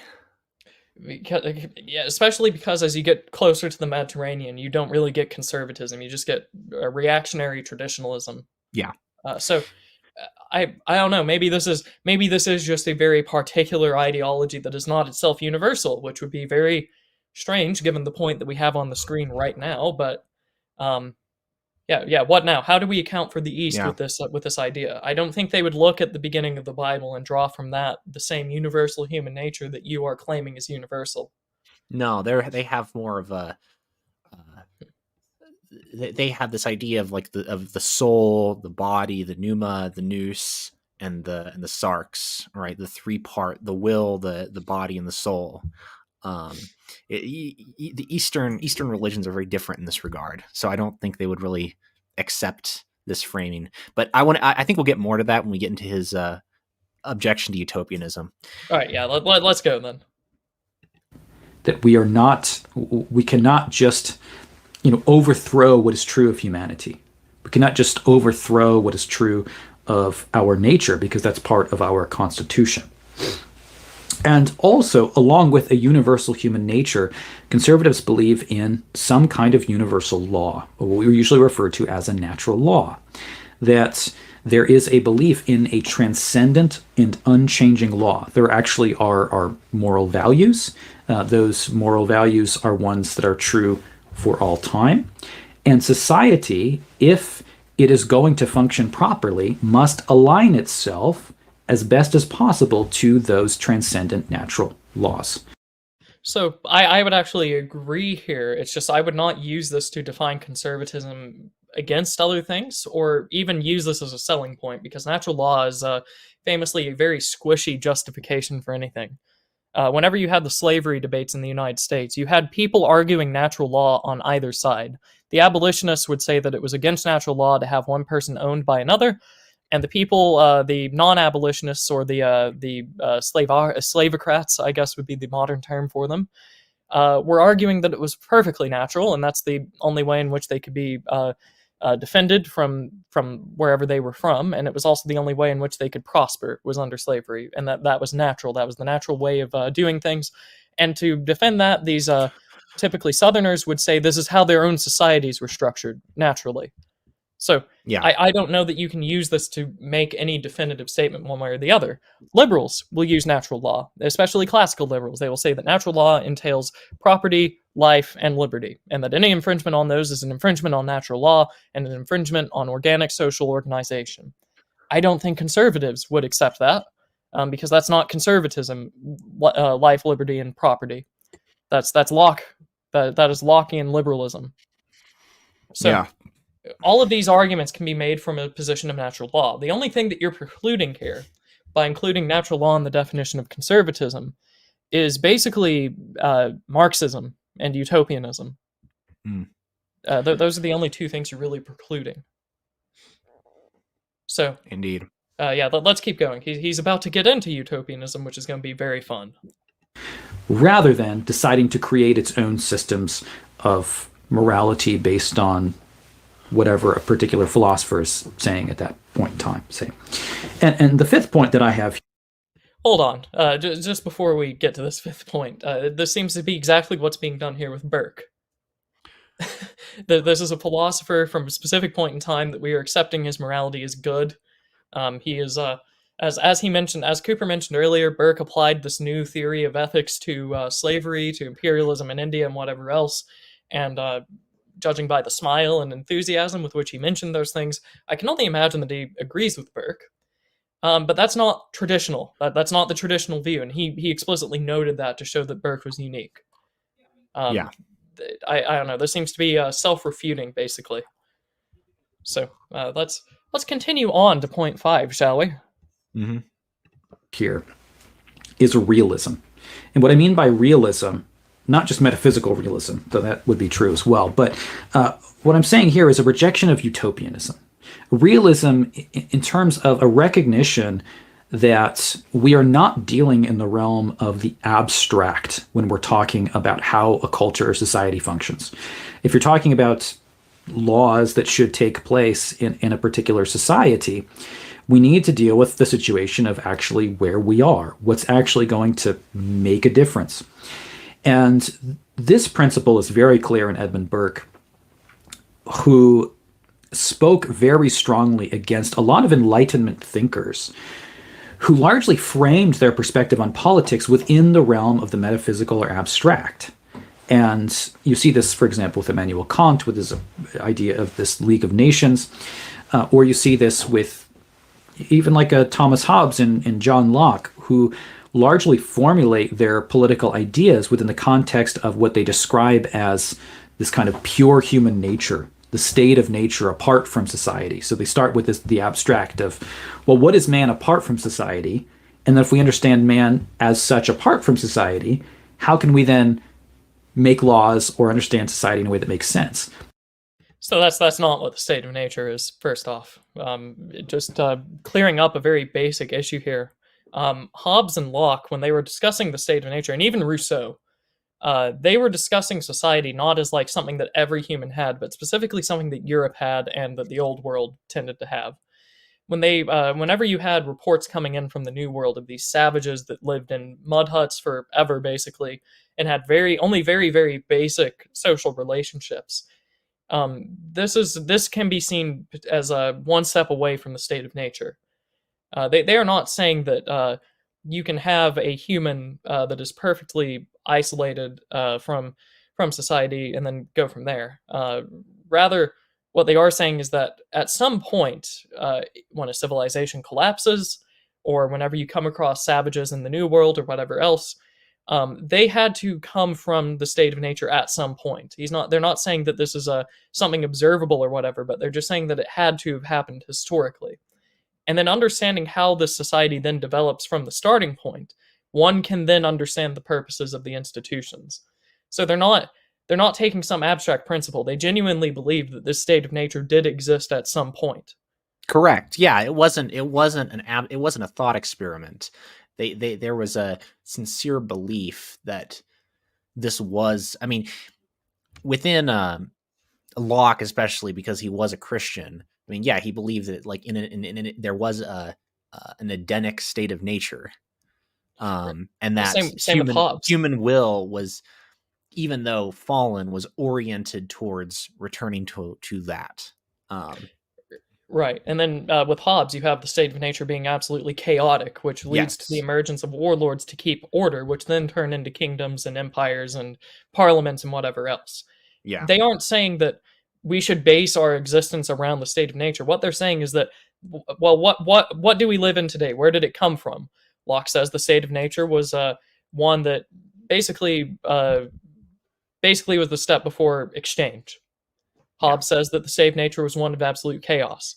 And both of them will then say that their institutions came from their respective states of nature, and that's the purpose of the institutions.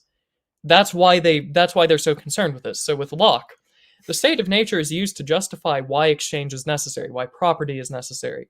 For Hobbes, it's used to justify why monarchy and authority are necessary, because according to either, without both, you just have anarchy and no society. Right. So this isn't utopic. They believe these things actually happened, and they would defend their assertions as they would. Rousseau did the exact same thing with the noble savage. Yeah, he actually believed it, unfortunately. So, this is a mischaracterization of the state of nature, and in fact, I think it's probably the least utopian thing you can pull out of the Enlightenment is the state of nature discussion, because they're specifically trying to ground what they see around them in history. Yeah. So I don't really understand the point of going off into this. What is the state of nature according to Cooper here? Does it not exist? Is there no such thing as a starting point for society? Well, we shall see. Yeah, let's keep going. But for Burke, you're just speaking in the abstract. You're not talking about a reality. There is no man in the abstract. There is no human being who exists without society in some pure state of nature that you can, analyze and pick apart and try to figure out what's the ideal society. Once again, that's not what they did. It's not what it was used for, and that's not how they applied it. But we'll keep going because hopefully the point we made earlier kind of explains that.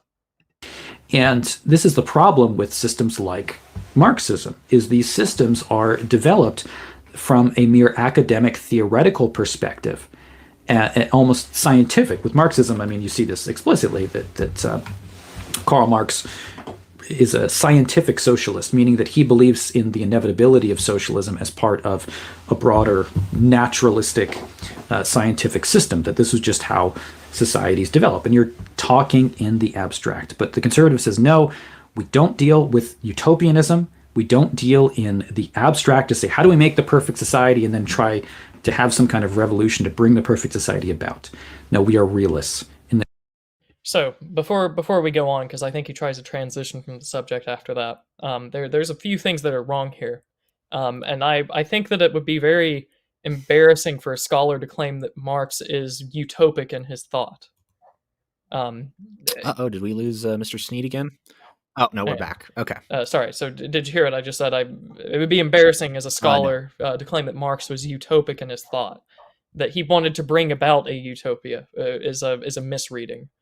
As Cooper mentioned, he believed in the inevitability of the historical cycle, but that didn't mean that he thought that he was going to bring about this utopic society through revolution, as if skipping through historical phases. Right. Leninism would be very strange to Marx, just because it skips from feudalism directly to proletarian dictatorship.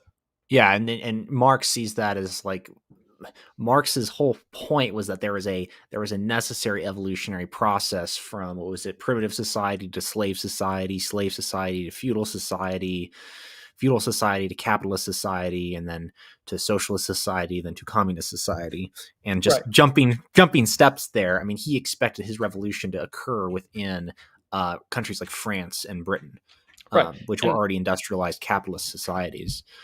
And just to clearly underscore the point here, he's not saying that we need to bring about the revolution because otherwise socialism won't emerge. He viewed it as an inevitability. He was very much a cyclical historian,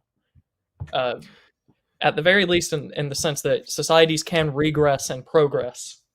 Correct. I guess that's not purely cyclical, but it is nearing it. So what is Cooper doing here, though? He just throws out that Marx was a scientific socialist, and then he says that, in contrast, conservatives are against utopians. This is a very interesting way to characterize Marxism, considering that Marxism itself was a reaction against utopic thought within socialism. Correct. Against Fourier especially. So for people in the chat that have just heard Marxism and have equated it with socialism, that's not quite the case. Socialism is not a coherent ideology. It's an umbrella term for groups of thought that very much predate Marx. And one of these groups that predate Marx was utopian socialists. And John, you mentioned Fourier. What did he believe? Yeah, Charles Fourier was a French utopian socialist who had a very, how would you even put it? He had a very it was determinist. He had a determinist worldview, but it was towards a essentially utopian end where all of nature would coalesce to its like telos of being oriented towards the pleasure of mankind. So the some of the more absurd ones would be like the lemonade oceans and the pet dolphins and lions and the phalanstery and the orgies. And then I believe he thought that there would be like a crash back into barbarism, and then there would be like almost like a Kali Yuga, and then like the cycle would repeat where nature would move through its process back to its purpose of fulfilling the pleasures of mankind. Right, and where did he believe that these like lemonade oceans and anti-animals and pet lions and dolphins and whatever, where did he think those would come from? Source, I don't know, dude. Trust me. They're gonna. It's just gonna happen. It's just So gonna happen, bro. right, I'm not asking for like the physiological justification. Rather, Fourier believed that whenever you achieved this classless and propertyless society, these things would just naturally happen. Conflict would cease to exist. Yeah, nature would just Um, heal itself and become perfect. so this is what Marx wrote in reaction to. And Yes. this is a lecture that Joseph Salerno of the Mises Institute will give yearly, if I remember correctly. I don't know that anyone else has really done it. If not, then in a while. Where he will specifically go to the Marxist development and reaction against utopian socialism. Beyond Fourier, you had people trying to draw out architecturally the perfect communal society down to like the building design, of which some of these were built. They look absolutely horrific. This is what Marx was writing in reaction against, and why Marx is doing this here was because he thought that these utopian nut jobs were not convincing, and that they were also just kind of wrong. Even if what they said came to pass, which was unlikely according to Marx, um, no one was going to believe them. They were sort of like millenarians in the Reformation times, harping about the end of the world nearing, which was very much out of date in the 1800s. Yeah. So Cooper characterizing Marx here as a utopian. Conservatives tend to do this, so I can see why he would go down this route. It's just not what Marx does. He was specifically a reaction against utopianism. He had a much more dismal or fatalistic view that communism would eventually just happen. Yeah, and it was based on, one, a fusion of Hegel with a quasi-empiricist methodology to form his new dialectical system. Yeah, it's not utopian in that sense. So, and yeah, I think that this is just wrong academically here. Definitely not the strongest point. But let's keep going. Let's see what else he has to say. We understand that humanity is sinful. People are fallen. People will do evil things. And therefore, we need to make changes in light of a realistic understanding of what's actually possible and what the consequences are of trying to establish utopianism. And we recognize that utopia is not possible. There is a kingdom to come, but that is not our kingdoms now. We are now in the realm of fallen humanity. When people try to create utopianism, it's impossible due to human nature, so we try to force utopianism, and then it necessarily becomes tyrannical. And that's what we've seen with revolutions in the past, whether it's the French Revolution or, say, the Bolshevik Revolution and other communist revolutions as well. So there's that word tyranny again that we haven't really defined. It's just kind of going to be a catch-all for feels bad. Yeah. This revolution feels bad, therefore it's tyrannical. He never actually really defines what it is. It's very murky. And then the other thing here that he's going on about with this utopian ideas is we need to make changes in light of reality. Once again, conservatives, and certainly not traditional conservatives, are eager to make changes. In fact, they will typically view changes that are made in society cause the problems. Yeah. So this is temperamentally, this is very strange as well. I mean, he's just also wrong that conservatives oppose utopianism and believe that utopia cannot be here in the here and now. Now, I agree with him, but there's a whole lot of people who don't, who would certainly be under the umbrella of conservatives. I mean, maybe you'd like to elaborate on what some of those would be. So are you talking about, there's a couple of ways you can go with what you just said. The one that immediately jumps to my mind is the idea that you can just reach this steady state of conservative society that is reforming just enough and has just enough legal structures and whatever else, and that will stay that way without going in either direction. It's very utopic, but you might have had something else in mind. No, I'm thinking more of on the religious side. The idea that utopian society is impossible on Earth is not actually is not a as widely held a conservative belief as Jordan Cooper might think. Right, I yeah. agree with them that that's correct, that there is no such thing as utopianism on Earth, but there's a whole lot of people who don't. Yeah, sorry, Um, I know what you're saying now. So this is, and especially in Western thought, this is very predominant as well. Is this post-millennialism? yeah, This idea that human nature can be sanctified and people will sanctify on such a large enough scale that eventually things will continue to get better and better until eventually perfection is achieved and then the return comes. yeah, Basically, if I remember correctly, uh, th- effectively, this yeah, this is a line of thought that is present, especially in parts of Anglican Christianity and Calvinist Christianity. Congregationalists tended to fall in this. This is your puritanical, eschatological view. Is this yeah, postmillennialism? I don't know. Maybe the Puritans weren't conservatives, but I have a feeling just looking at their laws and the way that they govern their societies in the colonies, I think they might have been. yeah. I think you'd be insane to claim otherwise. I mean, Methodism believes in a second work of grace, which, if enough people were to experience, would be a utopian society, at least by any Marxist definition of the term. Or, I mean, I think most, I mean, if you hear what Methodism describes as essentially a second work of grace, bringing about a sinless person in the mortal life, yeah, that would seem to be a belief that utopia is possible, albeit unlikely that enough people would be so sanctified as to be sinless, but it's certainly possible. Eastern Orthodoxy has a similar belief in theosis, where one can be essentially so perfected within your mortal life that you are effectively sinless. And I think that if enough people were to do that, I think most Orthodox theologians would believe that human society would enter a kind of utopia.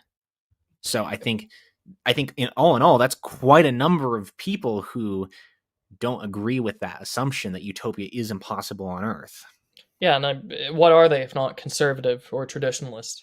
Yeah, Like, are Puritans and Methodists just arch reactionaries or extreme, insane socialists? I mean, Methodists did tend towards socialism in some parts of the countries that they're in, but I don't think that we would say that Methodism is anti-conservative at its base. yeah, And then uh, so the other thing as well is that monasticism kind of any religion that tends to have monasticism, the monastics tend to have a or believe in a sort of utopic society that can at least be achieved within the monastery. yeah. That's Um, true. so and Jordan Cooper, being a Lutheran, is not going to subscribe to that view, but that doesn't change the fact that there are people that would probably be considered conservatives within those monasteries that do not hold to this view. Yeah, anti-utopianism. Yeah, it's not I mean, even Gary North. Um, I don't. I probably would consider him a conservative. He believed that there was something very close to resembling utopia would be possible if people were leading sanctified lives. And he was a very influential Calvinist writer of the late 20th century. Right. So this point kind of just seems like the it seems like he's trying to make an archetype of American conservatives at this point, but make them Yeah, seem much more intellectual than they actually are. Because the average American conservative will say, "Well, I oppose communism because it doesn't work. It promises utopia and it just doesn't work." And I feel like that's probably the vein he is drawing on here. If not, then it's much worse. yeah. So we'll finish this out here, and then we'll look at Cooper elaborating on what he considers to be conservatism through other media. No, it's not like that's the only one. So those are 5 principles that I'm outlining as conservatism. There are 5 more that I could easily give you, but I just want to put forward some of the basic ones that come to mind when I'm using this term. I just want to mention, again, the 3 figures, if you really want to read classical conservatism, that you may want to look at. That's Edmund Burke, Russell Kirk, and Roger Scruton. Scruton's a really good introduction. He's a more modern figure. He just died relatively recently, but he has a number of lectures on YouTube, and he has a book called How to Be a Conservative, which is a very good introduction to a more classical understanding of conservatism. So hope this was educational for you. You understand. Okay, so once again, if you read Kirk, you're probably not going to come away thinking a lot of this. Certainly not in the way that it was presented. Any last thoughts on that, Jonathan, before we move to the other thing that we have ready? Yeah, I mean, this goes directly to Jordan Cooper, and I'm sure he's watching this, or he'll watch the VOD. Jay Coops, my man. If these are really your principles, the best thing you can do is just to get out of our way, right? Let us do our thing, because these principles have not succeeded in the past. They really have not succeeded. They may be interesting in theory, but just like communism, what is interesting in theory and fascinating to think about may not work in practice. And these principles have not worked in practice. Reform is not the enemy of revolution. In fact, it spurs revolution on. So I think, charitably, I will assume that you and I desire a very similar end state, a very similar ideal society. And if you really want that to happen, just you and all your conservative buddies just get out of our way and let us fix things, because these principles do not work. This trying to reform your way out from under people who hate you is not effective. And the consequences of doing this, and the consequences of raising a generation of young people with this mindset, with these principles in mind, is that they will be both sheltered from the world so they are not hardened against it, and essentially too weak to fight back. And the consequences of a generation raised like that are absolutely devastating. You will create a generation of broken people who are unable to ride out the wave of this collapsing empire. That's all I have to say. Yeah, and just to clarify there, the reason that conservatives like this should get out of the way is because they're not just, it's not like they're irrelevant or a non-factor. They're actively inhibiting anything that needs to be done. Yes. And this is where we would take a sharp disagreement with Cooper, and we would include the revolutionary conservatives. You have these two temperaments within traditionalist or conservative thought. You have the reformists and the revolutionaries. The reformists tend to be much more aesthetically high church. They tend to have much more monarchical aesthetics associated with them. Very intellectual, very nonviolent, very arid. You don't really read these old reactionary non-revolutionaries and come away thinking that it's just some vivid and lively movement. It's very, very dry, had very little support, and very rarely draws any popular support at all, with few exceptions. Usually it is the revolutionary types that will draw not only popular support, life, and energy, but it is the revolutionaries that actually attempt to fix things for the better. Tend to actually turn back how things are and ensure that it can't be pushed forward again. It's just the only issue within these two temperaments, even though they fall under the same intellectual umbrella, is that they are often in opposition. The revolutionaries are constantly opposed by the reformist conservatives. And in fact, quite a many revolutionary conservative movement was put down by reformist conservatives allying with the left. This is how you end up with the Soviet Union. Yeah, so that's exactly right. Hopefully that makes it a little bit clear, and that is a very prescient point. With that said, Jordan Cooper elaborated he added a fourth figure of what he considered to be a good conservative through the medium of X or Twitter.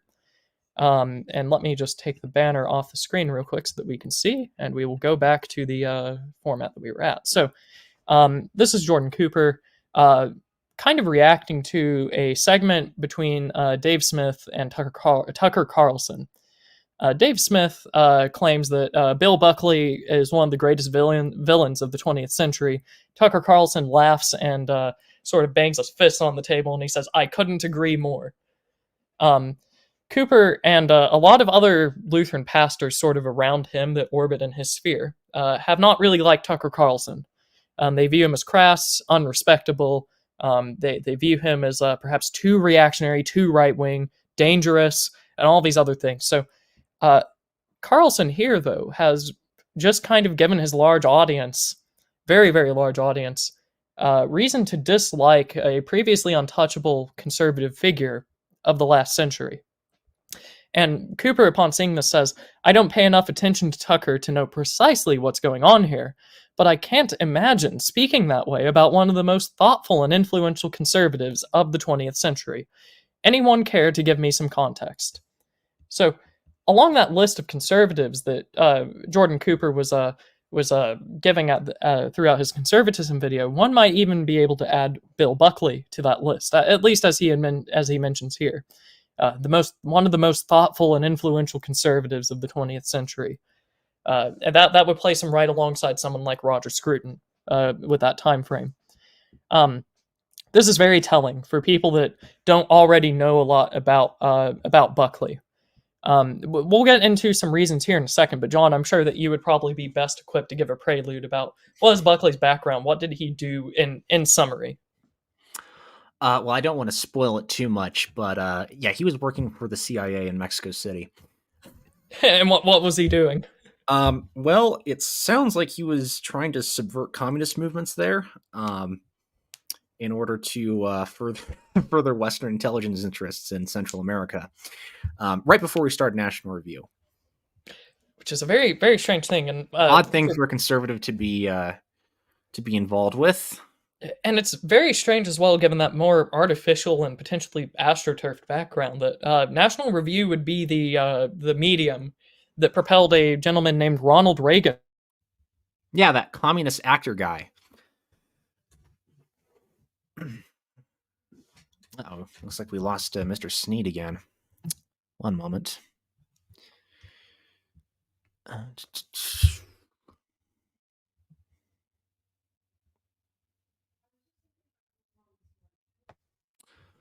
Let's see here. Let's read chat. Let's see here. To me, it feels that Jordan Cooper picked 5 ideas he likes, then claimed them to be conservative because he likes them. I actually disagree. These are actually explicitly Buckleyite takes. Buckley was certainly a great popularizer of both Burke and Kirk in his public writings and his sort of intellectual conservative media. So this is not unusual. This is certainly not an unusual take from someone of the Buckleyite faction. I would say this is actually quite normal. And if you go to talk to any sort of mainstream academic-y conservative, this is probably the response you're going to get. Whereas more the sort of academic-y mainstream classical liberals would probably give you, well, the ones we talked about on the last show, Locke, Mill, Thomas Jefferson. Those would be more the liberal trio, and Burke, Kirk, and Scruton would be the conservative trio. Hopefully, Mr. Sneed manages to fix his internet. Otherwise, this will be a bit of a solo show for a while. Let's see, any other. So Karl Marx, who claimed utopian socialism does not work, but his work was scientific socialism. Yeah, he was. He claimed to be a scientific socialist. And if you read Marx's academic literature, unfortunately, most people have only read the Communist Manifesto, which is Marx's sort of angry rant. Marx himself was very much an empiricist and very much viewed his worldview as scientific. His work on capital is full of formulas, empirical observations. There's decent citation of. He was very well read with contemporary economic literature at the time. So when he talks about phenomena like the tendency of rate of profit to fall, he's speaking of it as a empirical phenomena. Now, as Bombaverick demonstrated, Marx had a rather primitive understanding of capital and fundamentally misunderstood what profit was. But Marx wasn't just abstracting some kind of fictional utopian idea. He really believed this was an empirically observable phenomena, which gave evidence for his deterministic materialist process of history. And we're back. Yeah, we are back. So hopefully people got a good presentation about what Buckley was about there. Oh I would no, I trust was that just you did talking to well. Chad about Marxian theory and the tendency of rate of profit to fall. Actually, Okay, cool. All right. Well, so yeah, Buckley not the most trusted person, and he put forward perhaps the most harmful man to ever come into conservative politics in the United States, which would be Ronald Reagan. Uh, this was the man that absolutely cemented every single New Deal and new liberal, including the Great Society program, that he had the chance to repeal. So, yeah, a great choice of people already. So, yeah, we love Ronald Reagan here. yeah. Cooper really likes Bill Buckley, and probably by extension Reagan, though maybe not, because Reagan has started to tend more unpopular. But I'm not going. I'm not going to put words in his mouth. He at the very least likes Bill Buckley, who then put up Ronald Reagan as a front runner, basically. So, let's hear a little bit about Buckley in the National Review from a man who was there basically at the start of the National Review, not necessarily affiliated, but knew basically everyone there. This is from Murray Rothbard, and this is in his he has an essay titled "Confessions of a Right-Wing Liberal," and what he's doing is he's lamenting the way that the American right-wing movement has turned, and this is in the 50s and 60s. And he's making the claim that in the 50s and 60s, something has gone absolutely terribly wrong with the right wing. Something has changed it fundamentally and for the worse. And Rothbard says about Bill Buckley in particular, in the early days, young Bill Buckley often liked to refer to himself as an individualist, sometimes even as an anarchist. But all these libertarian ideals he maintained had to remain in total abeyance, fit only for parlor discussion until the Great Crusade against international communism had been driven to a successful conclusion. Thus, as early as 1952, I noted with disquiet an article that Buckley wrote for the Commonweal, a young Republican's view. He began the article in a splendid libertarian manner. Our enemy, he affirmed, was the state, which he quoted Spencer was begotten of aggression by aggression. But then came the worm in the apple. The anti-communist crusade had to be waged. Buckley went on to endorse, quote, the extensive and productive tax laws that are needed to support a vigorous anti-communist foreign policy, end quote. He declared that the, quote, thus far invincible aggressiveness of the Soviet Union, end quote, imminently threatened American security, and that therefore we have to accept big government for the duration. For neither an offensive nor a defensive war can be waged, except through the instrument of a totalitarian bureaucracy within our shores. Therefore, he concluded, in the midst of the Korean War, we must all support large armies and air forces, atomic energy, central intelligence, war production boards, and the attendant centralization of power in Washington. So far, this guy sounds neither libertarian nor conservative. This sounds like just FDR liberalism to me. And in fact, that seems to be entirely what this paragraph is. Yeah. And just to remind everyone, Rothbard is thrown in the midst of the Korean War in here, just to show how little of a provocation this required to get Buckley to say these things. No one remembers the Korean War. It's the forgotten war. It's between Vietnam and World War II. And why is it forgotten? It came to a very quick conclusion, and one that was pretty beneficial for us. We didn't expend that many lives. We defended who we were supposed to defend, if we were even supposed to be over there in the first place, and we didn't have to have this totalitarian bureaucracy within our shores to do it. You know, there was no Rooseveltian-styled war centralization for us to win the Korean War. So this is already off to a very interesting start here for Buckley as this conservative/libertarian thought leader. But Rothbard goes on. And he's going to really be digging into this anti-communist crusade as a poison pill for the American right. And he says, one element that gave special fervor and expertise to the red-baiting crusade was the prevalence of ex-communists, ex-fellow travelers, and ex-Trotskyites among the writers whom National Review brought into prominence on the right-wing scene. These ex-leftists were consumed with an undying hatred for their former love, along with a passion for bestowing enormous importance upon the apparently wasted years. Although the entire older generation of writers and editors for the National Review had been prominent in the old left. Some names that come to mind are Jim or James Burnham, John Chamberlain, Whittaker Chambers, Ralph D. Toledano, Will Herberg, Eugene Lyons, J.B. Matthews, Frank S. Meyer, William S. Schlamm, and Karl Wittfogel. An insight into the state of mind, of many of these people came in a recent letter to me from one of the most libertarian of this group. He admitted that my stand in opposition to the draft was the only one consistent with libertarian principles. But, he said, we can't forget how nasty the communist cell in Time magazine was in the 1930s. The world is falling apart, and yet these people are still mired in petty grievances of faction fights long ago. So, Rothbard is doing quite a few things here in these paragraphs. He's exposing that Buckley is hiring almost exclusively ex-Trotskyites and ex-communists to staff his magazine. Not obscure figures either. Frank Meyer was a high-ranking officer in the American Communist Party. These are not fringe figures. These are very influential leftists. Right, and if I remember correctly, I think one of these guys was a double agent. John Chamberlain or Whittaker Chambers, I forget which one. Like, he was an actual intelligence asset for both sides. That sounds right. I can't remember which one it was.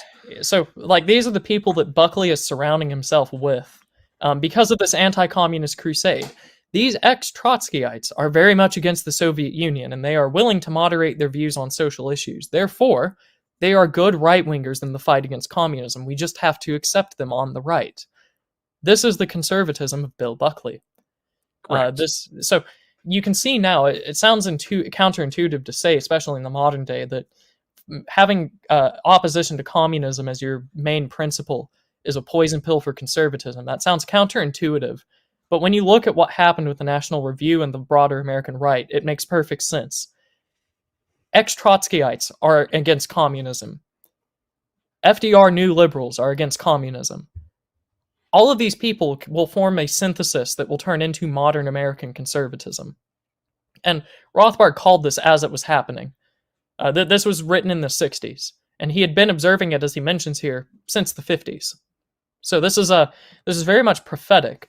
But just look at what's happening here. People are what was it? Chamberlain, if I remember correctly, I think might have wrote this. I forget which one. But he wrote to Rothbard that your stand against the draft is correct. It's inorganic, it's artificial, it's tyranny, and it's very much consistent with liberty. However, there was a communist cell in Time magazine that was also against conscription because they wanted to ally with the Soviet Union. And Rothbard just looks at this and he's thinking, what on earth is happening? We're in the middle of our society just completely disintegrating. These people are still trying to fight the battles of communist factional politics from the 30s. This is the foundation of American conservatism, brought about by Buckley. He's the one that brought these people into prominence, basically. So, do you have anything to add there, John, with this or the last paragraph? No. I mean, I think that's pretty clear. I like his Rothbard's critique of Buckley and betrayal of the American right is even more excoriating. He pretty much just calls him a Fed, which was accurate. And that would be a very good book if you want further reading on why Buckley and the rest of these sort of conservative types were terrible for the right, is Rothbard's betrayal of the American right.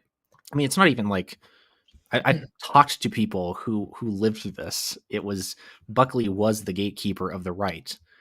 And really, he was almost like this like perennial figure in conservative politics that prevented anything useful from getting done. And his opinions were actually very unprincipled. They changed all the time. Buckley's opinions on all matter of controversial issues, including integration, changed drastically over time. In fact, not over that much time. Within about 5 to 7 years, he would often 360 on opinions he had previously. But that wasn't his purpose. Was I guess if you had a 360, you'd be back to supporting segregation. So 180. And that's an interesting thing as well. Those of us with high geospatial IQ. But yeah, I mean, that was his purpose, was to gatekeep. And gatekeep he did. This is interesting as well when you bring up his views on his wildly flip-flopping views on segregation. Buckley did not function on a sliding scale. He went from being rabidly against integration to saying that it was necessary for the conservative movement to exist to support extreme integration measures. Yes. So This is the man we're dealing with, and once again, Cooper at the very least holds him in high regard, or held him in high regard at the time of making that tweet. So let's continue going. What else does Rothbard have to say, having dealt with these people? Anti-communism was the central root of the decay of the old libertarian right, but it was not the only one. In 1953, a big splash was made by the publication of Russell Kirk's The Conservative Mind. Before that, no one on the right regarded himself as a, quote, conservative. Conservatism was a left smear word. Now, suddenly, the right began to glory in the term conservative, and Kirk began to make speaking appearances, often in a kind of friendly, vital center tandem with Arthur Schlesinger Jr. So, we also have the emergence of not only the anti-communist right, but specifically the conservative right. It's a very new thing. It's modern. Like my great-grandmother, my great-grandparents, who I was raised in large part by, predate this conservative strain of American thought. For a ideology that considers itself to be very historical and traditional, is very young. Yeah. So let's just take a look here. What does conservative mean before this? Before Russell Kirk's the Conservative Mind? Well, in the Soviet Union, especially in the 60s, Stalinists were conservatives. They were against the reforms, the radical reforms and revolutions of the post-Stalinist era. And this is a point that Rothbard will make in his For a New Liberty book at the start, is that conservatism itself is a very poisonous ideology to attach yourself to. And when he wrote that book, For a New Liberty, he was warning libertarians against allying with them. Basically, he was saying don't conflate yourself with them because it is poisonous. It will lead to disaster. Conservatism is completely unprincipled. It has no set philosophical groundings, and it's really just based on what is happening at the time. And what relation to the revolutionaries are you makes you a conservative. No, exactly. Yeah, who was the conservative in the Weimar Republic? I mean, it was the Republic. The Republic was conservative. It was trying to, on the one hand, reform its way out of a leftist revolution while keeping a right-wing revolution from being keeping a right-wing revolution as unthinkable as possible, and it failed at both. And this is part of why the thumbnail for this video is the way it is because if you haven't gathered by now, the conservatives are not only the enablers, but they're only a few steps behind the Jacobins of whatever conflict you're in. And that's the problem. It's not a question of like what tactics work best. This is whether or not the conservative movement actively aids and abets Bolshevism, and it does. So we'll keep going here, but we've got two strands right now that are really trying to destroy any genuine right-wing politics, and it's anti-communism as the main uniting force within American society, at the very least. You can have that as the animating force within other societies and have good outcomes, just not here. Because the anti-communists, predominantly in the U.S., were New Dealers and Great Society lovers. That's who you're allying with by making that coalition. And now we have this conservatism that is very new on the scene. So, Rothbard continues. As Kolko pointed out, all the various measures of federal regulation and welfare statism that left and right alike have always believed to be mass movements against big business are not only now backed to the hilt by big business, but were originated by it for the very purpose of shifting from a free market to a cartelized economy that would benefit it. Imperialistic foreign policy and the permanent garrison state originated in the big business drive for foreign investments and for war contracts at home. The role of the liberal intellectuals is to serve as corporate liberals, weavers of sophisticated apologias, to inform the masses that the heads of the American corporate state are ruling on behalf of the common good and the general welfare, like the priest and the Oriental despotism, who convinced the masses that their emperor was all-wise and divine. And here is where we really get to the heart of this. Welfare statism is a reform that was meant to prevent all these revolutionary movements from happening. We beat this topic on the head several times here. But what really is infactual is this idea that welfare statism is opposed by these large businesses, by these greedy, evil capitalists and whatever else. They're the ones that tend to support it. These very powerful men, usually guiding the government policy as well. They tend to support these welfare state contracts as well as the military state. They go hand in hand. And this coalition of politicians, welfare bureaucrats, and whatever else, big business, rather, they have to have someone to justify their existence. And who is it that's going to justify their existence? Well, it's going to be these liberal intellectuals or corporate liberals that are arguing on behalf of the common good and the general welfare. We did a show 2 weeks ago now where we were going into this sort of common good idea. You can apply this directly back to it. But also, what role is Jordan Cooper serving by articulating his very reformist and very much a very Paul-like view of conservatism that prevents any movement back to the right? Well, he's serving to justify the current regime. And he gives it legitimacy also by not fully agreeing with it. He just agrees with the foundational assumptions. He dislikes specific manifestations within the current regime, probably the trans stuff and the LGBT whatever's taking over society, basically. So it has the veneer of he's the opposition. But he doesn't actually disagree that much with the general principles on which the current society is ordered. And in that sense, he serves as a justifier. He serves as an apologetics man. He is the priest in the Oriental despotism, if you want to use Rothbard's words. So I've been talking a lot there, John. Do you have anything to add? No, I think you really nailed it. This is what conservatism is. I don't actually disagree with Jordan Cooper. In a sense, he's right. This is what conservatism is. The principles he's laid out do accurately describe conservative principles of the last 100 years. They're just bad ones.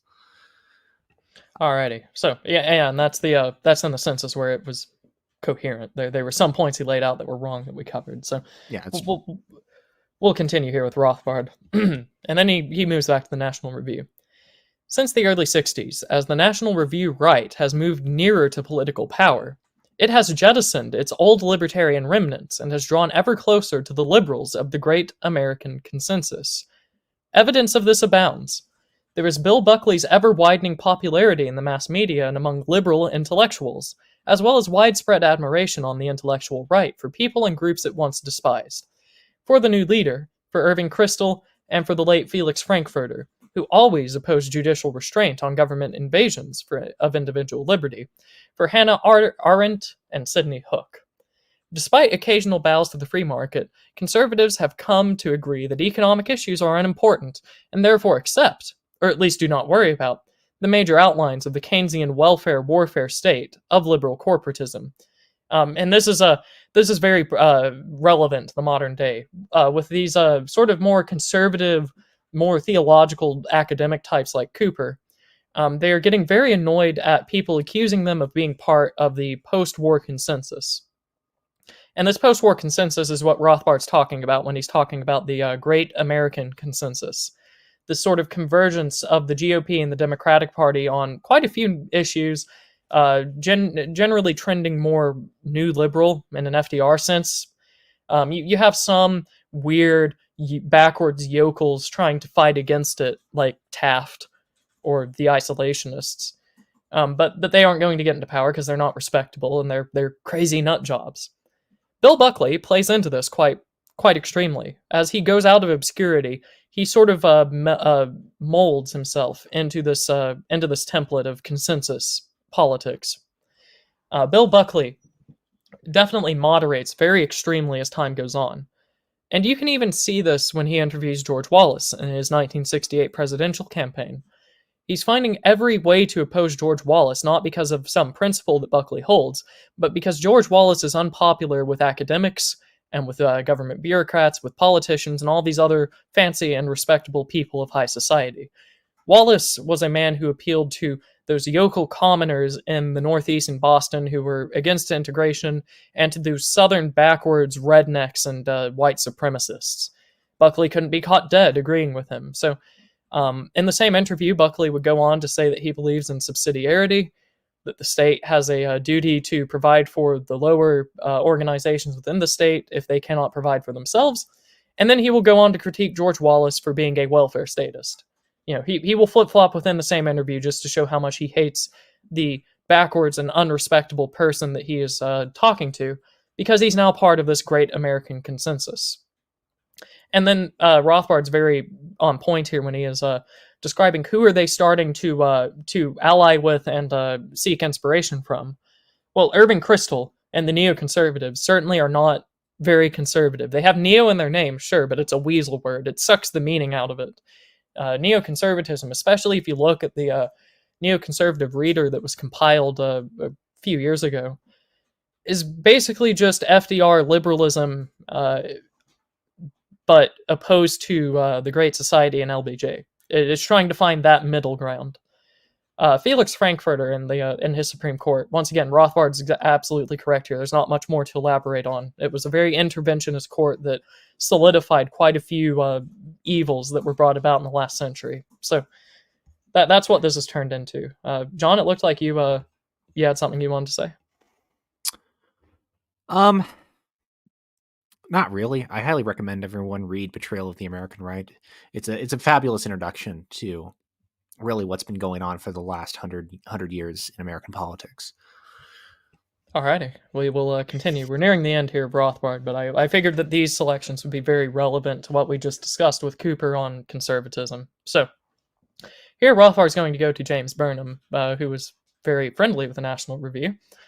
He says, James Burnham, an editor of the National Review and its main strategic thinker in waging, quote, the Third World War, as he entitles his column, the prophet of the managerial state, whose only hint of positive interest in liberty in a lifetime of political writing was a call for legalized firecrackers, recently attacked the dangerous trend among some young conservatives to make common cause with the left in opposing the draft.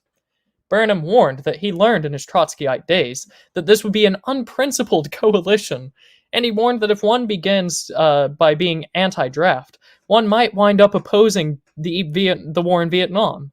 And I rather think that some of them are at heart, or are getting to be, against the war.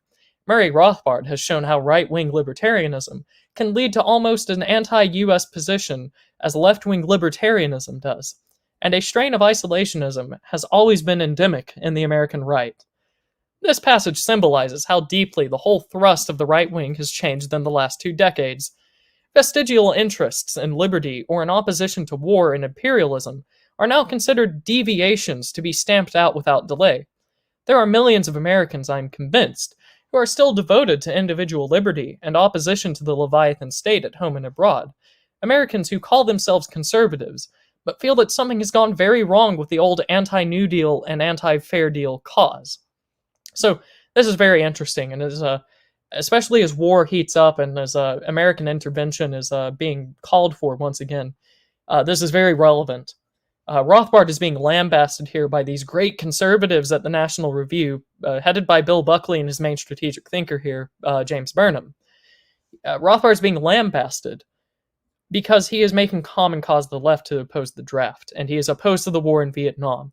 God forbid that someone on the right is opposed to the war in Vietnam and that people be forcefully sent over there to fight the war. It would be similar today if the neoconservatives in the media were lambasting people on the online right for being against the draft and military intervention because they would be against supporting Israel. This is the exact same thing. It's just that the demographic has changed to Vietnam instead of Israel. I just like to respond to R. Phillips in the chat. He says, interesting, I've heard that neoconservatives were ex-leftists in passing. Yes, that's true. Virtually all of the founders of neoconservatism were specifically Trotskyite communists. There is a faction, I recommend you look this up. It's called the New York Intellectuals. There is a book written about them. There's actually a Wikipedia article about that lists all the members of this group. They were Trotskyite communists in the 20s and 30s, and then as they saw the Soviet Union going a certain way that they didn't like, they became neoconservatives. Again, they're called the New York Intellectuals. The Wikipedia article on them is actually a rather interesting deep dive, unusual high quality for Wikipedia. I recommend that as a good start. Yeah.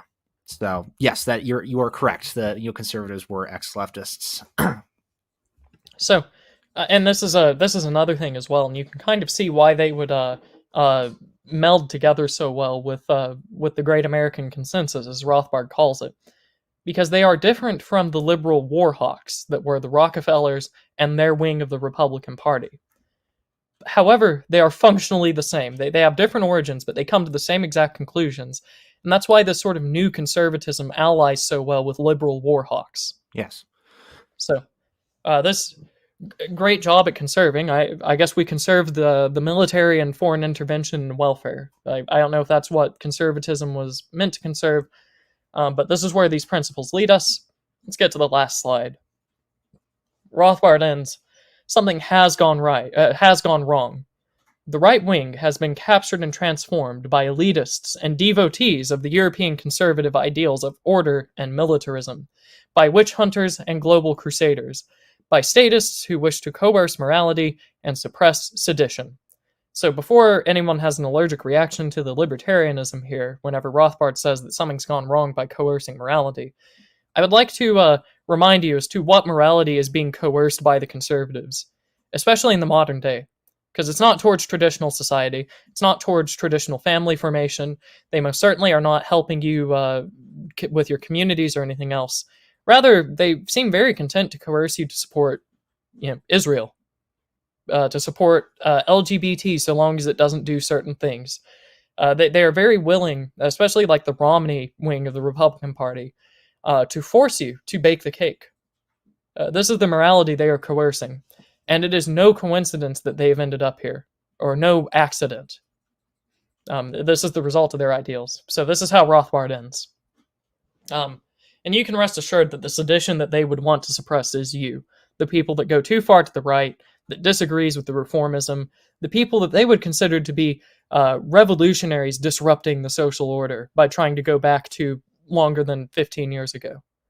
That is you that they are talking about. So this is the essay from Rothbard from the 1960s. This is just a few selections of it. You can go read the rest of it yourself. Go in with an open mind because he is perhaps reacting a bit too hard to the conservatives. This is just the selections that were useful. So, that, John, did you have anything else to comment on this section from Rothbard? No, he's a great writer. I highly recommend everyone read Betrayal of the American Right. I'm just going to harp on that until everyone reads it.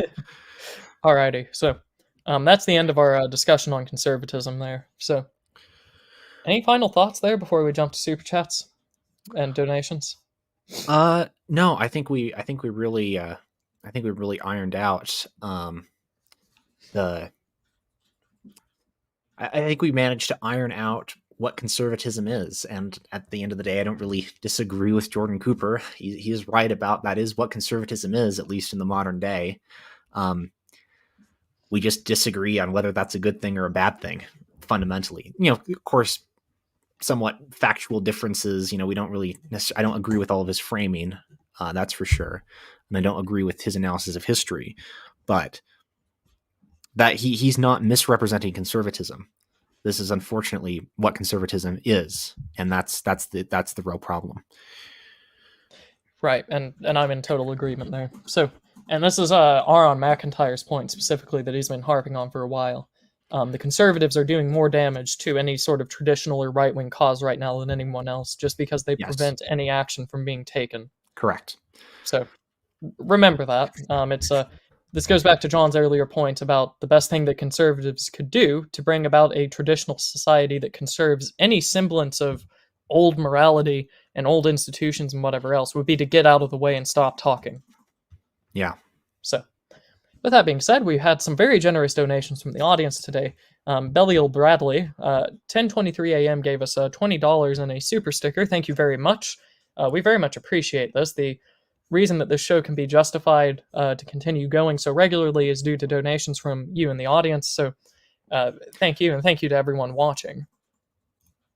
And then we also had $2 from Hello, 12:31 p.m.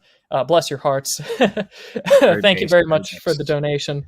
It's the contribution that Hello specifically has been giving throughout the chat, as well as several others, is very, very welcome. It's very good to see that we do spark conversation and observations from people. This wouldn't be worth it if it was just John and I talking in a call alone together. So, yeah. that was the very generous donations that we got today. Thank you, you two, and thank you for everyone in the audience who's been watching. It really means quite a lot to me. So, any final thoughts, John? Any shilling? Yeah, go check out my YouTube channel in the description. Highly recommend it. I'll probably make another episode sometime soon. I've been kind of busy, but we have lots of fun on my show. So go follow that. Also, of course, go read Old Glory Club articles. There's always new great gem content coming out of that. So I'd also highly recommend the Old Glory Club. And that's pretty much all I have. Yeah, and I have to recommend the Old Glory Club, not just because I am currently its vice president, but also because John writes absolutely fantastic articles for us. Go check them out. You can find that at oldgloryclub.substack.com. If I remember correctly, I think that is the link. And I can even put that in a banner in a second. So go check that out. And it's not just John and I over there. There are a great many people whom some of you might be familiar with. Charlemagne, Clossington, Red Hawk, Stephen Carson, and many more are over there. Paul Fahrenheit comes to mind, and I'm not going to continue going down the list. That's just the people whose content the audience from this channel might find especially beneficial. So you can go and check that out at this link that you see on the screen right now. There's recently, if you found the discussion today, the passing discussion on slavery important, George Bagby and I had a discussion going over primary source history of Reconstruction, and the basically the evils that were perpetrated on whites in the South, blacks in the South, and many other people that were caught up in it. Very, very much a bad time for history, and even more disheartening when you see people in the modern day trying to lionize the era as one of a great social progress or not enough social progress. So it's disheartening almost, especially so when you see clergy doing it. Not that Cooper has done it, but certainly some of his friends have. So that's all that I would say. Go check out the Old Glory Club. Thank you everyone for your donations. That is why we can continue doing this. And go check out John's work. So, Indeed. It's been great being on the show. Yeah, it's been fantastic to have you here again. And I would tell the audience to look out for this next upcoming Saturday. We will have quite the stream in store for you all on the question of trad wives and the trad movement as it relates to the sexes. Trad wives, I can hardly wait. Alrighty, well, have a good rest of the day, everyone, and I will catch you all next week.